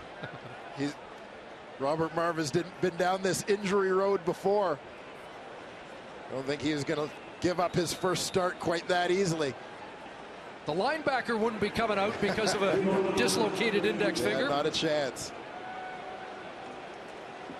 See if it affects the throwing motion or accuracy. Going to hand it off to Marshall, and he keeps chewing up yardage. Good first down production once again from Cameron Marshall, who has 9 to the 51. Yeah, that's huge, putting the young quarterback in this kind of position, second and short, making his job a whole lot easier.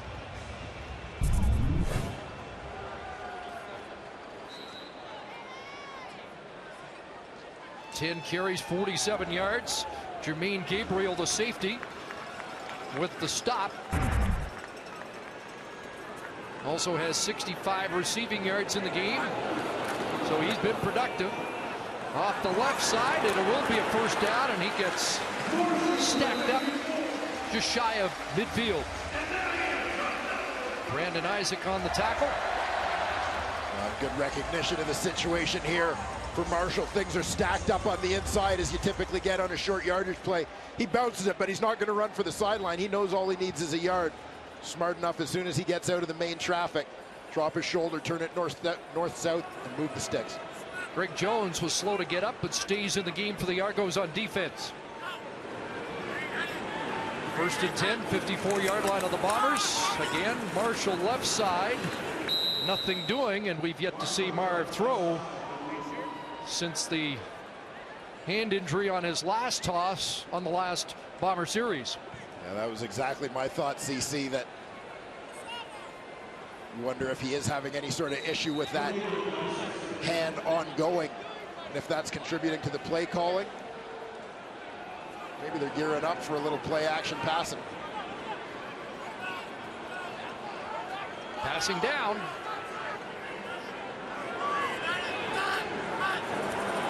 Argos just stay onside. Here comes Foley from the backside. The pass is, I believe it's caught. Rory Collard able to pull that off the turf, or just before it hit the turf. Terrific catch. This is just textbook as far as the receiver coming back to the football. Marv on the roll instead of planting his feet and waiting for it. Kohler keeps his feet alive. Looked like he did a good job getting the elbows underneath that one. The product of Winston Knoll Secondary in Regina, University of Saskatchewan. Big catch. Number 3 Canadian receiver last year in the league.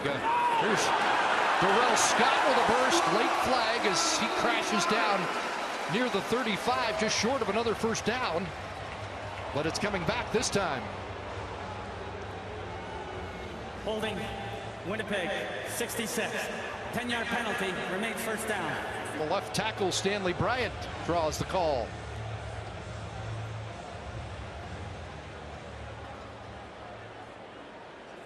Free agent acquisition. All Canadian the last 2 years at tackle with the Calgary Stampeders. High on the Bombers' off-season priority list. Flagged for one there. I believe it was Ricky Foley he was working against on that one. So first and 20. Pitch gets into the hands of the speedster Gordon. First catch and bumped out at the Bomber bench at the 50-yard line. So just 4. Nice execution of the quick game there for the Bombers. The offensive line, everyone across the board was cutting to get the defenders' hands down.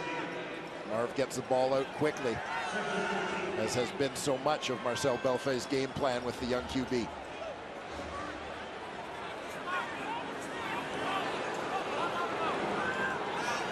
Marv looking to Marcel Belfay for a different call. They're going to have to call timeout. Just avoiding the time count.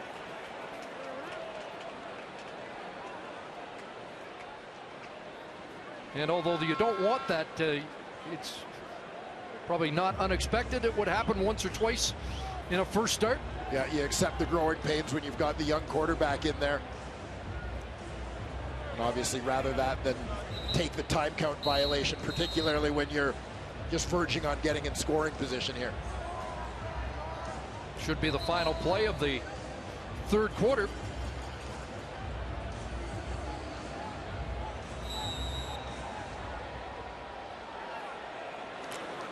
So what does Marcel Belfait have on 2nd and 15 to 16? Argos a three-man front now. Foley may come late. Here he comes. Marv sidesteps him. Euclid Cummings will bring him down. After a pickup of around 4 to 5, it'll be 3rd down on the final play of the third quarter. See if the Bombers try a field goal as we open the 4th. After the safety provided by Jake Thomas, it's a 3-point lead, headed to the 4th for the home team. Winnipeg over Toronto. Team tonight thanks to a very stingy Bomber defense. Yeah, it has been. You see that number at the bottom of the screen, only 8 yards in offense for the Toronto Argonauts in the third quarter.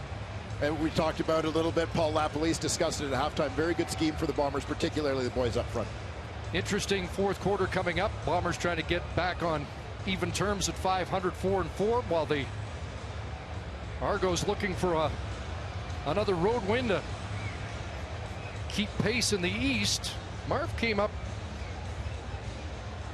favoring a hamstring, and you wonder if he might be cramping up a little bit considering the hot temperatures here tonight.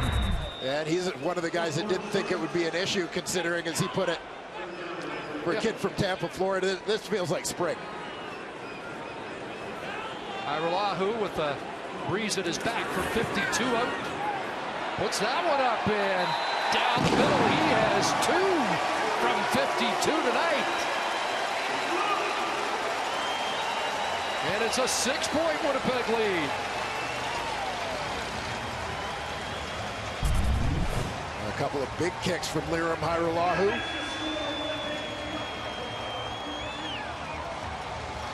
Not to mention the assist that we're giving him on the Jake Thomas safety. Pretty big night for number 70. We had a feeling the Bombers special teams would be better tonight, and they have been. No gadget plays, but still got a quarter to go. That's right.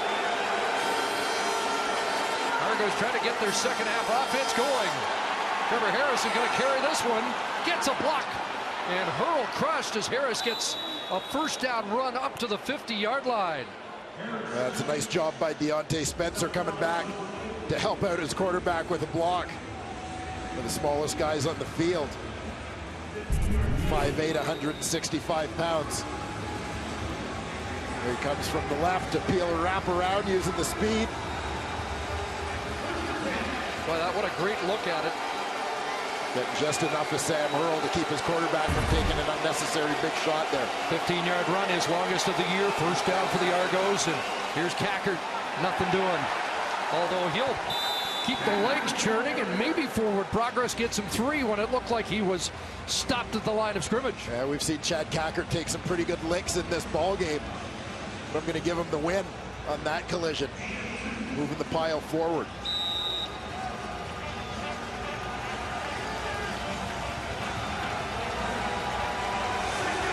Second and 8. Argos offense has had trouble staying on the field here in the second half. Slant, Hazelton catch. It'll be short of the first down. Quick stop to the play, but in the vicinity that Scott Milanovich thought might think about it. Instead, he wants to do what Hajrullahu did in the third quarter. Johnny Adams reacted to this one very quickly, making the hit on Hazelton just as the ball arrived. 3rd and a yard, I'm a little surprised. I'm shocked that the Bombers aren't leaving their defense on the field here and punt safe. Boy, Bombers look like they were going to have too many men on the field. Somebody just got off in time. Studemeyer and Brian Roll didn't give 5 yards. Check that, Brandon Smith. That'll be a 15-yard, no yards penalty against the Argos. So they don't get the pin they were looking for. Johnny Adams prevented the first down. The CFL on TSN is brought to you by GMC. We are professional grade. The Argos have turned the ball over on down 6 times, so Scott Milanovic, instead of a gamble, looked for a pin, but he instead 39-yard punt, and Devin Smith called for no yards, so Bombers have decent field position. At the Winnipeg 27. Short drop from Marv, time to dump it off underneath Darrell Scott. James Jurachuk there, had 7 tackles in his first start last week against Saskatchewan. It'll be interesting to see here. Argos substitute out those 2 linebackers, their second down package. In comes Vince Agnew, along with Brian Roll. Ricky Foley lines up as if he's a linebacker on 2nd and 5. Now they come. Marv in trouble. Ricky Foley's got him and drops him back inside the 15. Check that. Jason Vega, excuse me. And the former Bomber with a big defensive play. Taking a play from the Bombers' defensive playbook here, using the twist. You've got Vega stacked here. It's the D lineman. He's going to wrap all the way around. That's exactly where the quarterback Marv is going to roll. See Cleon Lang on the outside does a nice job taking the tackle down to the inside, which leaves it completely free for Vega off the edge on the twist. So they get the field position that they were looking for thanks to an 18-yard loss and a huge play by the former Bomber Vega, who had 17 sacks in his time here in Winnipeg. Good boot. A.J. Jefferson back at his 40, but a good return. No flags, and A.J. Jefferson past Lahu, and he will score. An Argo punt return touchdown here in the 4th quarter. 69 yards.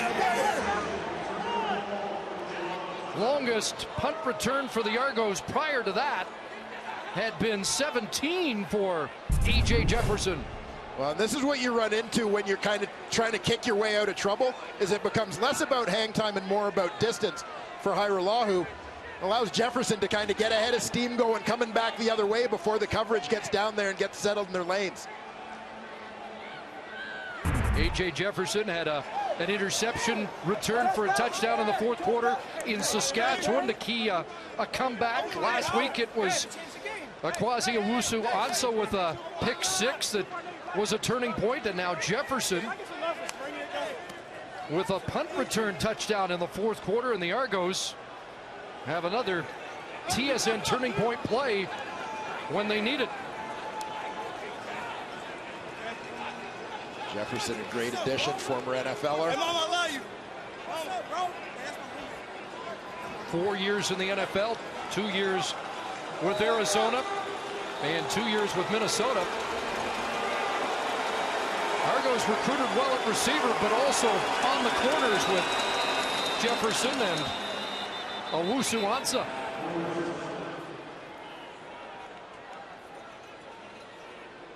Sort out whether or not this was offside or procedure.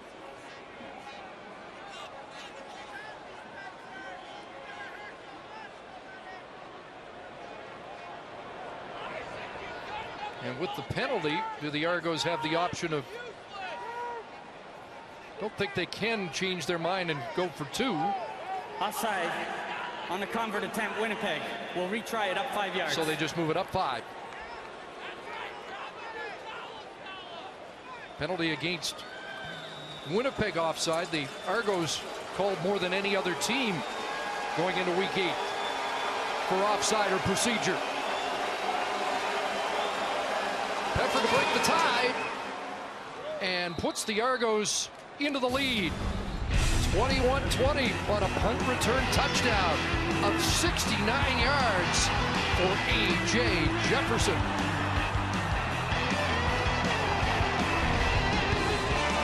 Touchdown in the CFL this year. First by A.J. Jefferson. Well, there you see the coverage team is nowhere near Jefferson. They're still about 15 yards out at the time when he catches that football. He's able to settle, get a look at the coverage, find his lane, and go. Little stumble on the first step or two, but no other missteps.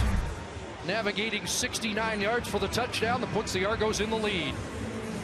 Lots of time left in a pretty good football game here at Investors Group Field. Short, high kick. Studemeyer at his 25. But the cover team gets down in a hurry and limits the damage. And Jefferson goes back to work, patrolling the corner against Robert Marv. Marv's got to find that energy that he had early in the game, and I know a little bit of that was that adrenaline, nervous energy for a guy making his first start. We've got to try and get this team bouncing around a little bit again. Mike O'Shea was not happy with the way the team handled adversity last week. He said, you have to be dominant in the plays following adversity. Let's see if this offense can be. Handing it off. And the Argos run defense stiffens against Marshall as we check in with Sarah Orleski. Well, Chris, we saw Robert Marv earlier being attended to on the sideline, whether it be his hand and then also the hamstring checking him out. I'm told that is just some minor cramping. It is hot and, as you know, very humid down here tonight. We got the same analysis back in the studio from Matt Dunnigan, another guy that wore 16 here and knows the turf.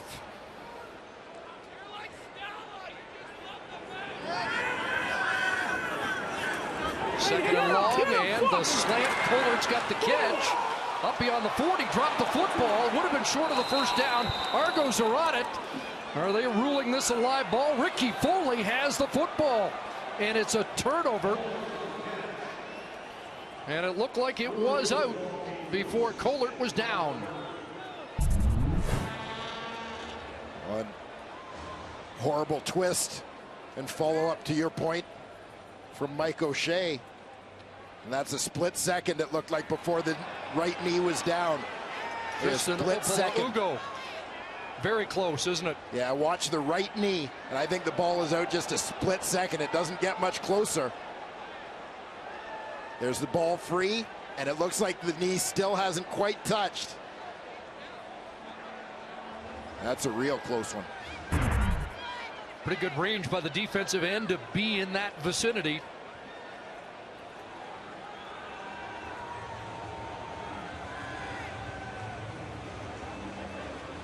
And the adversity starts to mount for the Bombers. Hey, get him, fuck!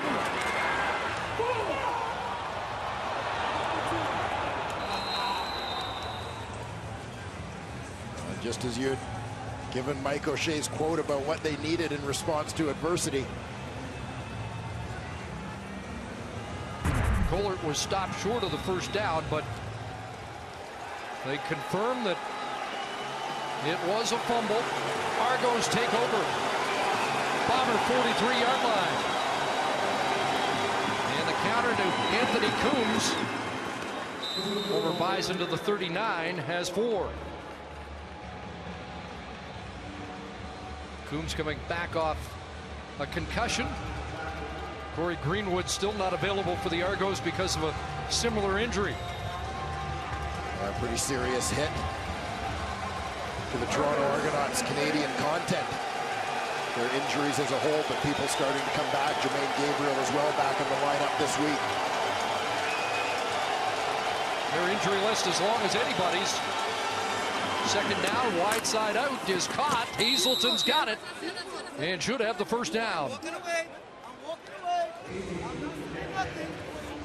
Fourth catch for Hazelton. He's not going to commit another foul. He found out the hard way. Well, we saw that one in the first half, and then shortly after that, did you see him as the wide man here? Johnny Adams maybe giving him a little too much of a cushion given the down and distance. 4 catches, 63 yards, targeted 46 times coming into the game, 4th most in the league. First down, Cackert right side, lowers the shoulder and plows to the 25 and has 7. Well, he's added an extra element. Well, Hazelton follows up that big second down catch with an important block here. He's going to come in, pin things down to the inside. Good block on the defensive end. Peach allowing the running back Cackert to bounce it.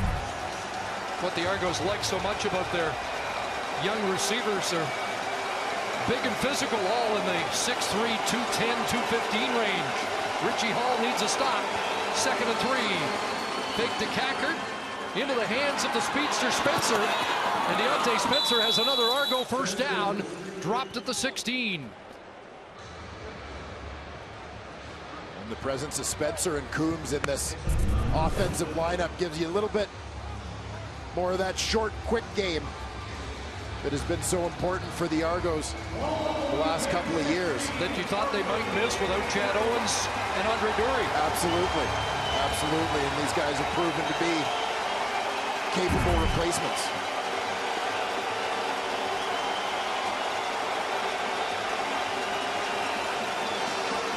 Hand off to Cackert. Got a block from Stala. Got some room off the right side. And down to the 7-yard line. Close to 9 more for Chad Cackert. Up to 74 on the night.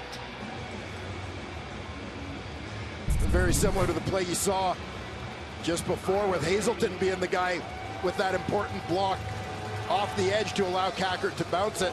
At time, receivers exchanging responsibilities.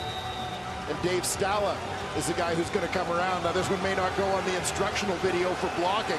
He gets eaten up a little bit, but he occupies the defensive end, Westerman, very well. 1 for 2 in the red zone tonight. Dupuis and Cackert together as Harris tries to sneak his way to a fresh set of downs.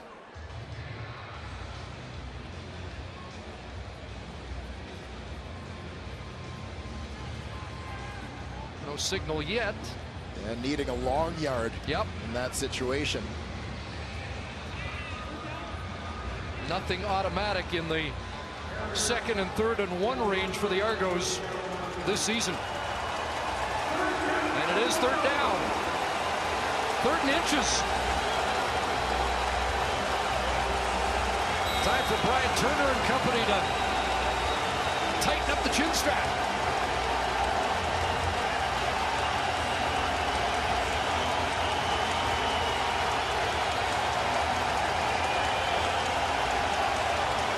Harris is going to take a timeout after running the clock down.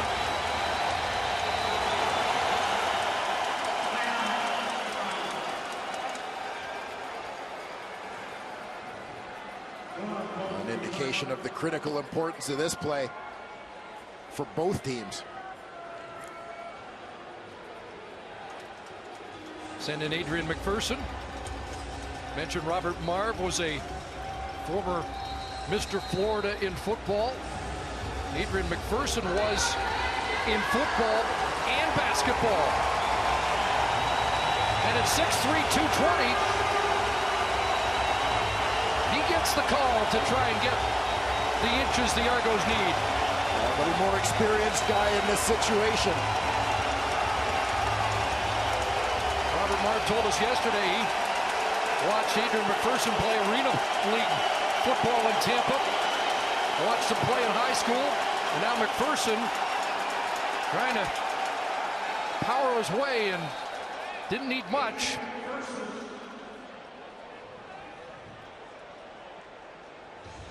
Got stacked up pretty quickly, but forward progress appears to be enough. Yeah, tough angle for us from up here, but it certainly looked like he got that. Here's the angle we need.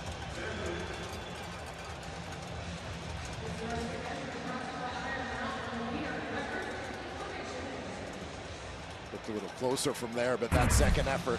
Here's the measurement, and that close. They only needed about the length of the football, and they only got that and just a few more inches on top, but it's enough for 1st and goal from just outside the 5. And Harris back in.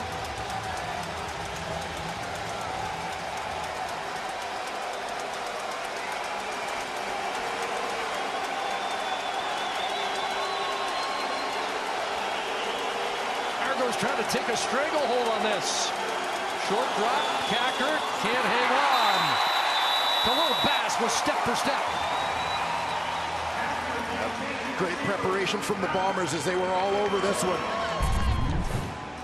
Right from the get-go, from the pressure on Harris to force him to get rid of it, to the coverage by Bass. Running hip pocket with the running back, even if Kackert hangs on to that one. He's been brought down immediately.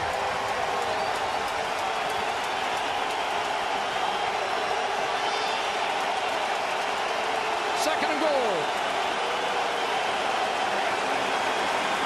Looking to the end zone, touchdown. Torrey Gurley on the slant in the Argos. Increased the lead on the first catch of the night for Torrey Gurley.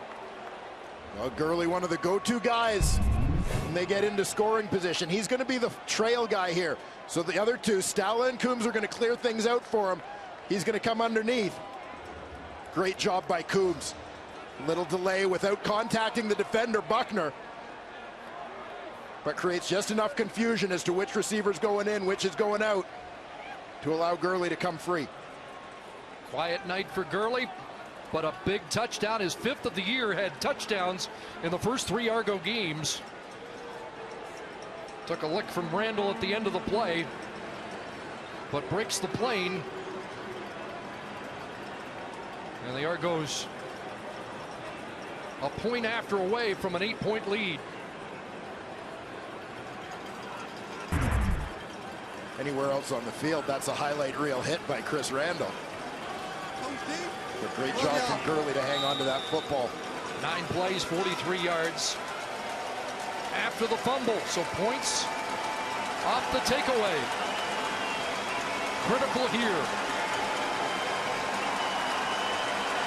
And a big extra point upcoming. And Pepper off the upright is missed. So it stays a 7-point game. Become a tough night for Pepper. And a glimmer of hope for the Bombers here. But it's the Argos by 7 with just over 4 minutes to go. Spicy chicken sandwich. Wendy's. Now that's better. Big touchdown by Gurley. A big miss by Pepper. That keeps the Argo lead to 7 points. Leaving the Bombers a play away. We had Pepper having a good night, but that's a costly miss after missing a field goal, and we like the Bombers special teams till the A.J. Jefferson. 69-yard return. Here comes Stoudemire. Got a crease. And up over the 40. Good return to help Robert Marv's field position. 4 minutes here for Marv to go to work. No need to abandon Cameron Marshall in that ground game. Some pretty good numbers for the young man in his first start, 15 of 22. Last 2 plays, the big sack by Vega, and then the fumble recovery on the fumble by Kohler. Out into the flat. Denmark met quickly. Brandon Isaac on the scene. And got some help from Devin Smith, a 3-yard pickup, 2nd and 7. Argos are doing a decent job at this point reacting to the short game. Be hard to do in 2nd down, obvious pass situation, but if they're able to move the sticks here, maybe time to take another shot. Bombers last in 2 and outs coming into the game, but only 3 so far tonight, trying to avoid their 4th. Isaac showing blitz off the edge. Marv gets it away, and Fieldy Gugino has the catch to keep the Bombers on the field. Oh, this seems to be exactly the way the game started. Fieldy Gugino with a tough catch across the middle.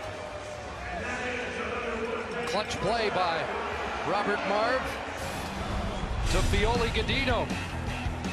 Big 2nd down conversion as we hit the 3-minute warning here in Winnipeg. Argos lead by a converted touchdown.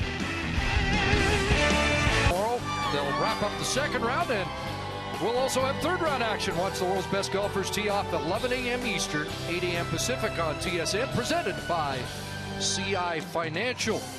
Kim Murphy just told us that Bombers did call a timeout right before the 3-minute warning, so they put 2 seconds back on the clock, and it won't start until the next play. First and 10, Marv out of the pocket, Cummings in pursuit, as well as Isaac, and a straight arm for Marv, who steps out at the Bomber bench and at the Argo 48-yard line. A nice effort there from Marv as there is separation in the Argo rush lanes. Ricky Foley at his defensive end spot. He gets well upfield, but the tackle, Cummings, is held up closer to the line of scrimmage by the guard Graves. That creates the crease that allows Marv to escape. 35 rushing yards on the night from Marv.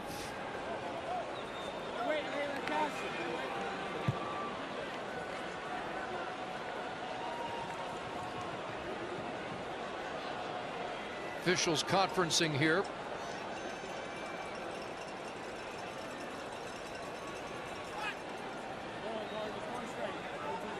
.20-second clock gets reset. Marv looking at 2nd and 2.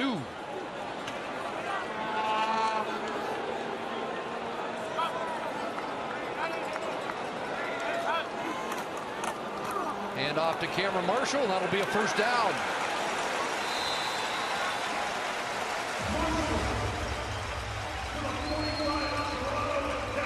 Short week for the Bombers.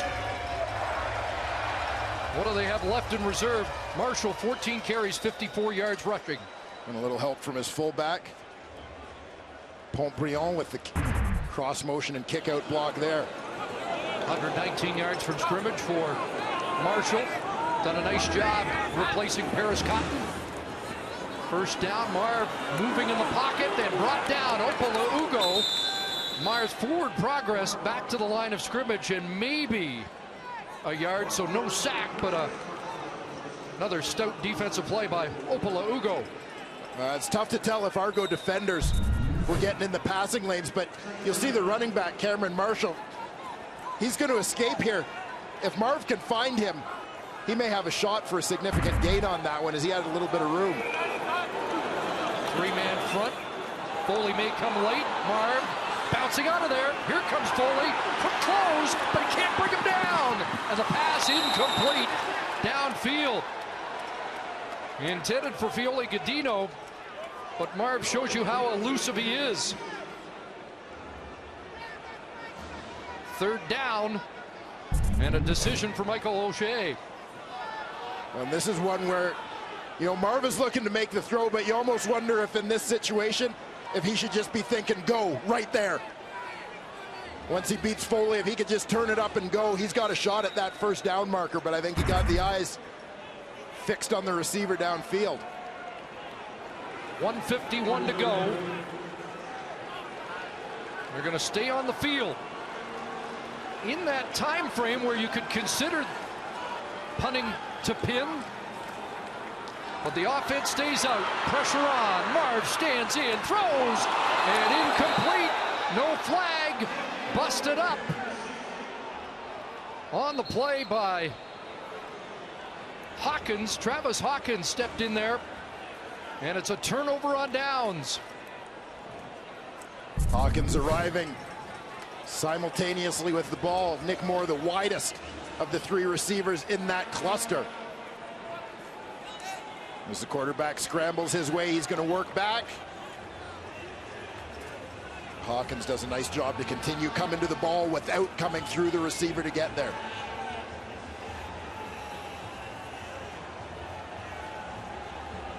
That reflects the disappointment on the sidelines and in the stands, but not done yet. Still 1:45 to go. But the last 3 possessions, a punt that was returned for a touchdown, a fumble, but now a turnover on downs by the Blue Bombers. And the Argos 105 seconds away from another comeback win.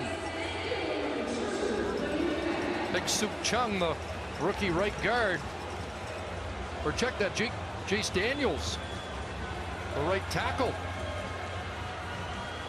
in some difficulty. Well, we're going to take a look back at those last couple plays for the Winnipeg Blue Bombers and consider that they know at this point they're playing 3-down football. That this is where second down play, if he takes off with that ball, it puts him in a better position in third down, even if he doesn't get it. Possible that there may have been an opportunity to go there, but they needed a lot of yardage still on that one. His night may not be done, but it's now in the hands of Trevor Harris and in the hands of the Bomber defense. Chad Cackert, nothing doing left side. And no question what was going to happen either way here. Argos want to run the ball and keep that clock going. Bombers just loading up the box, putting all their eggs in that basket defensively because they need the stop. Scott Milanovich thought he'd use Cackert 1 out of every 3 series. Changed his mind because of production. And it's been mostly Cackert here in the second half. 2nd and 10. And the swing pass to Spencer. And it was defended beautifully by Bruce Gordon, who knocked Spencer out of bounds. That stops the clock. So he did the job in more ways than one. And this is one you talk about young players and that awareness. I think not only in terms of the end result of the play, but also the way the blocking unfolded. Dave Stallo, the one man in front, ended up having to take his man outside that Spencer could have maybe turned it up inside. Also kept that clock going. And it cost him probably 18 to 20 seconds. Would have been able to run it down under a minute. Valuable seconds for the Bombers. Big one, Hopper to Studemeyer, 38-yard punt. And Studemeyer may have something on the return. Up over the 45. And dropped at the 47. A pretty decent field position. 63 yards away from where they need to be with 1:01 on the clock. And Dad on his feet, hoping his son can deliver a birthday present here in the final minute. Eugene Marv looks like he's ready to get in there and play.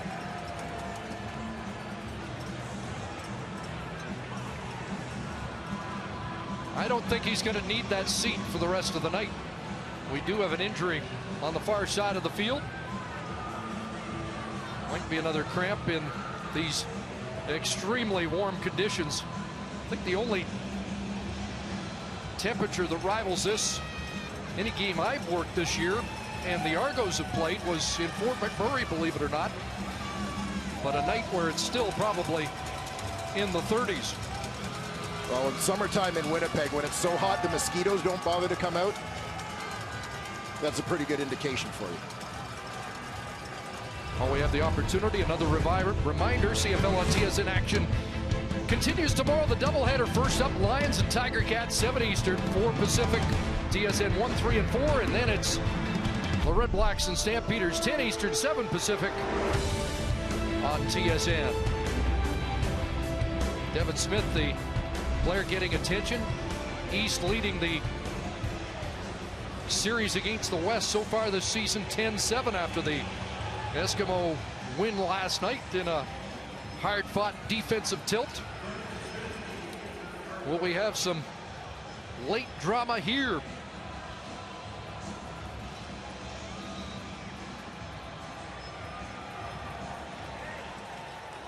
Bombers will go on the bye. Next home game will be on the 29th against Calgary. A little bit longer time off for Scott Milanovich after a couple of short weeks. Next game against Ottawa on the 23rd. But right now, the business at hand, 1:01 to go. First down, Marv. Pressure on. Bumps it out to the flag, comes down. He'll air it out. Downfield, jump ball, and Agnew unable to come up with the football. Looked like a holding call against the Bombers anyway. Clarence Denmark, the intended target.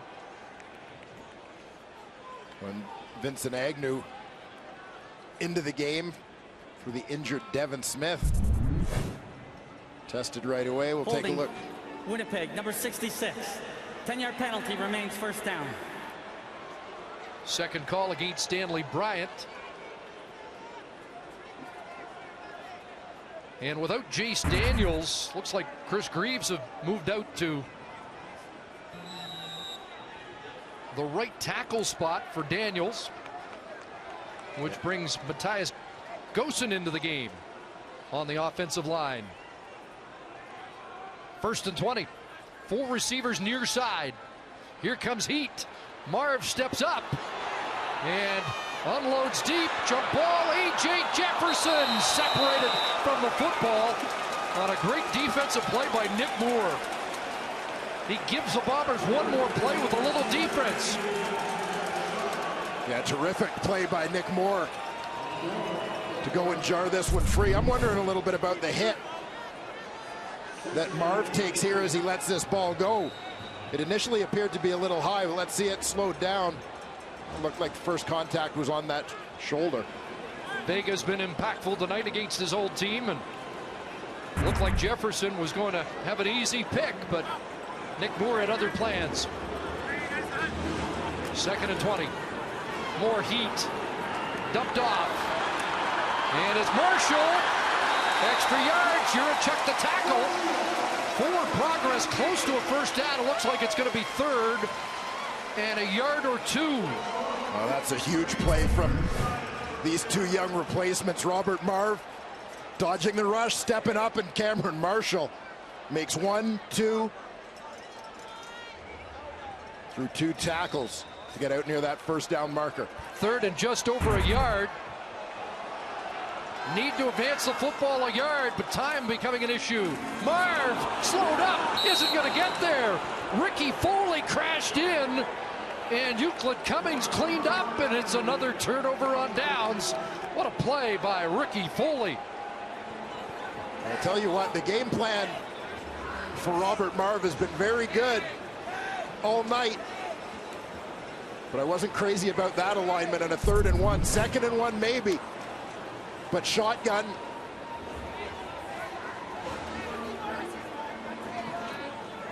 Obviously the quarterback with the option to pull it. You saw the 4 turnovers. With fewer turnovers, the Bombers 3-0 on the year. With more, they are about to go to 0-4. It's a high-risk call on an absolute must-win play. Only needed a yard, but the dilemma was couldn't waste it on a conventional 1-yard plunge time-wise. And now the Argos just have to drain the clock. Another comeback win for Scott Milanovich's crew.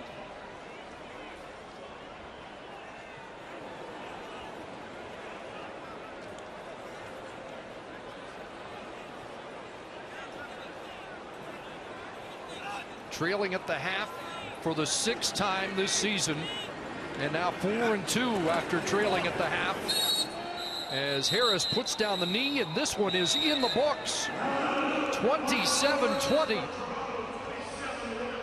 with the heat of the game boiling over a little at the end. The Argos with another comeback win, and more frustration for the Bombers, who fall to 3-5. Time for the Nissan Titan Player of the Game, brought to you by Nissan, the official vehicle of the Canadian Football League. It's been a long time coming for Chad Cackert. Hadn't played in the game since October of 2013. But number 44 for the Toronto Argonauts demonstrated that he is back with a bang, a key part of their offense all night long. Pushing 100 yards from scrimmage in this ball game, one of the Argos' best rushing performances in several weeks. And Chad Cackert, welcome back. You are the Nissan Titan Player of the Game. Big play by A.J. Jefferson. 69-yard punt return touchdown that got the comeback going. And the Argos Improved their record to 5-2. They're 3-2 on the road. And for the 5th time in 6 starts, they beat a Western opponent. 27-20, the final from Investors Group Field. Argos win it. So long from Winnipeg Sports Center is next.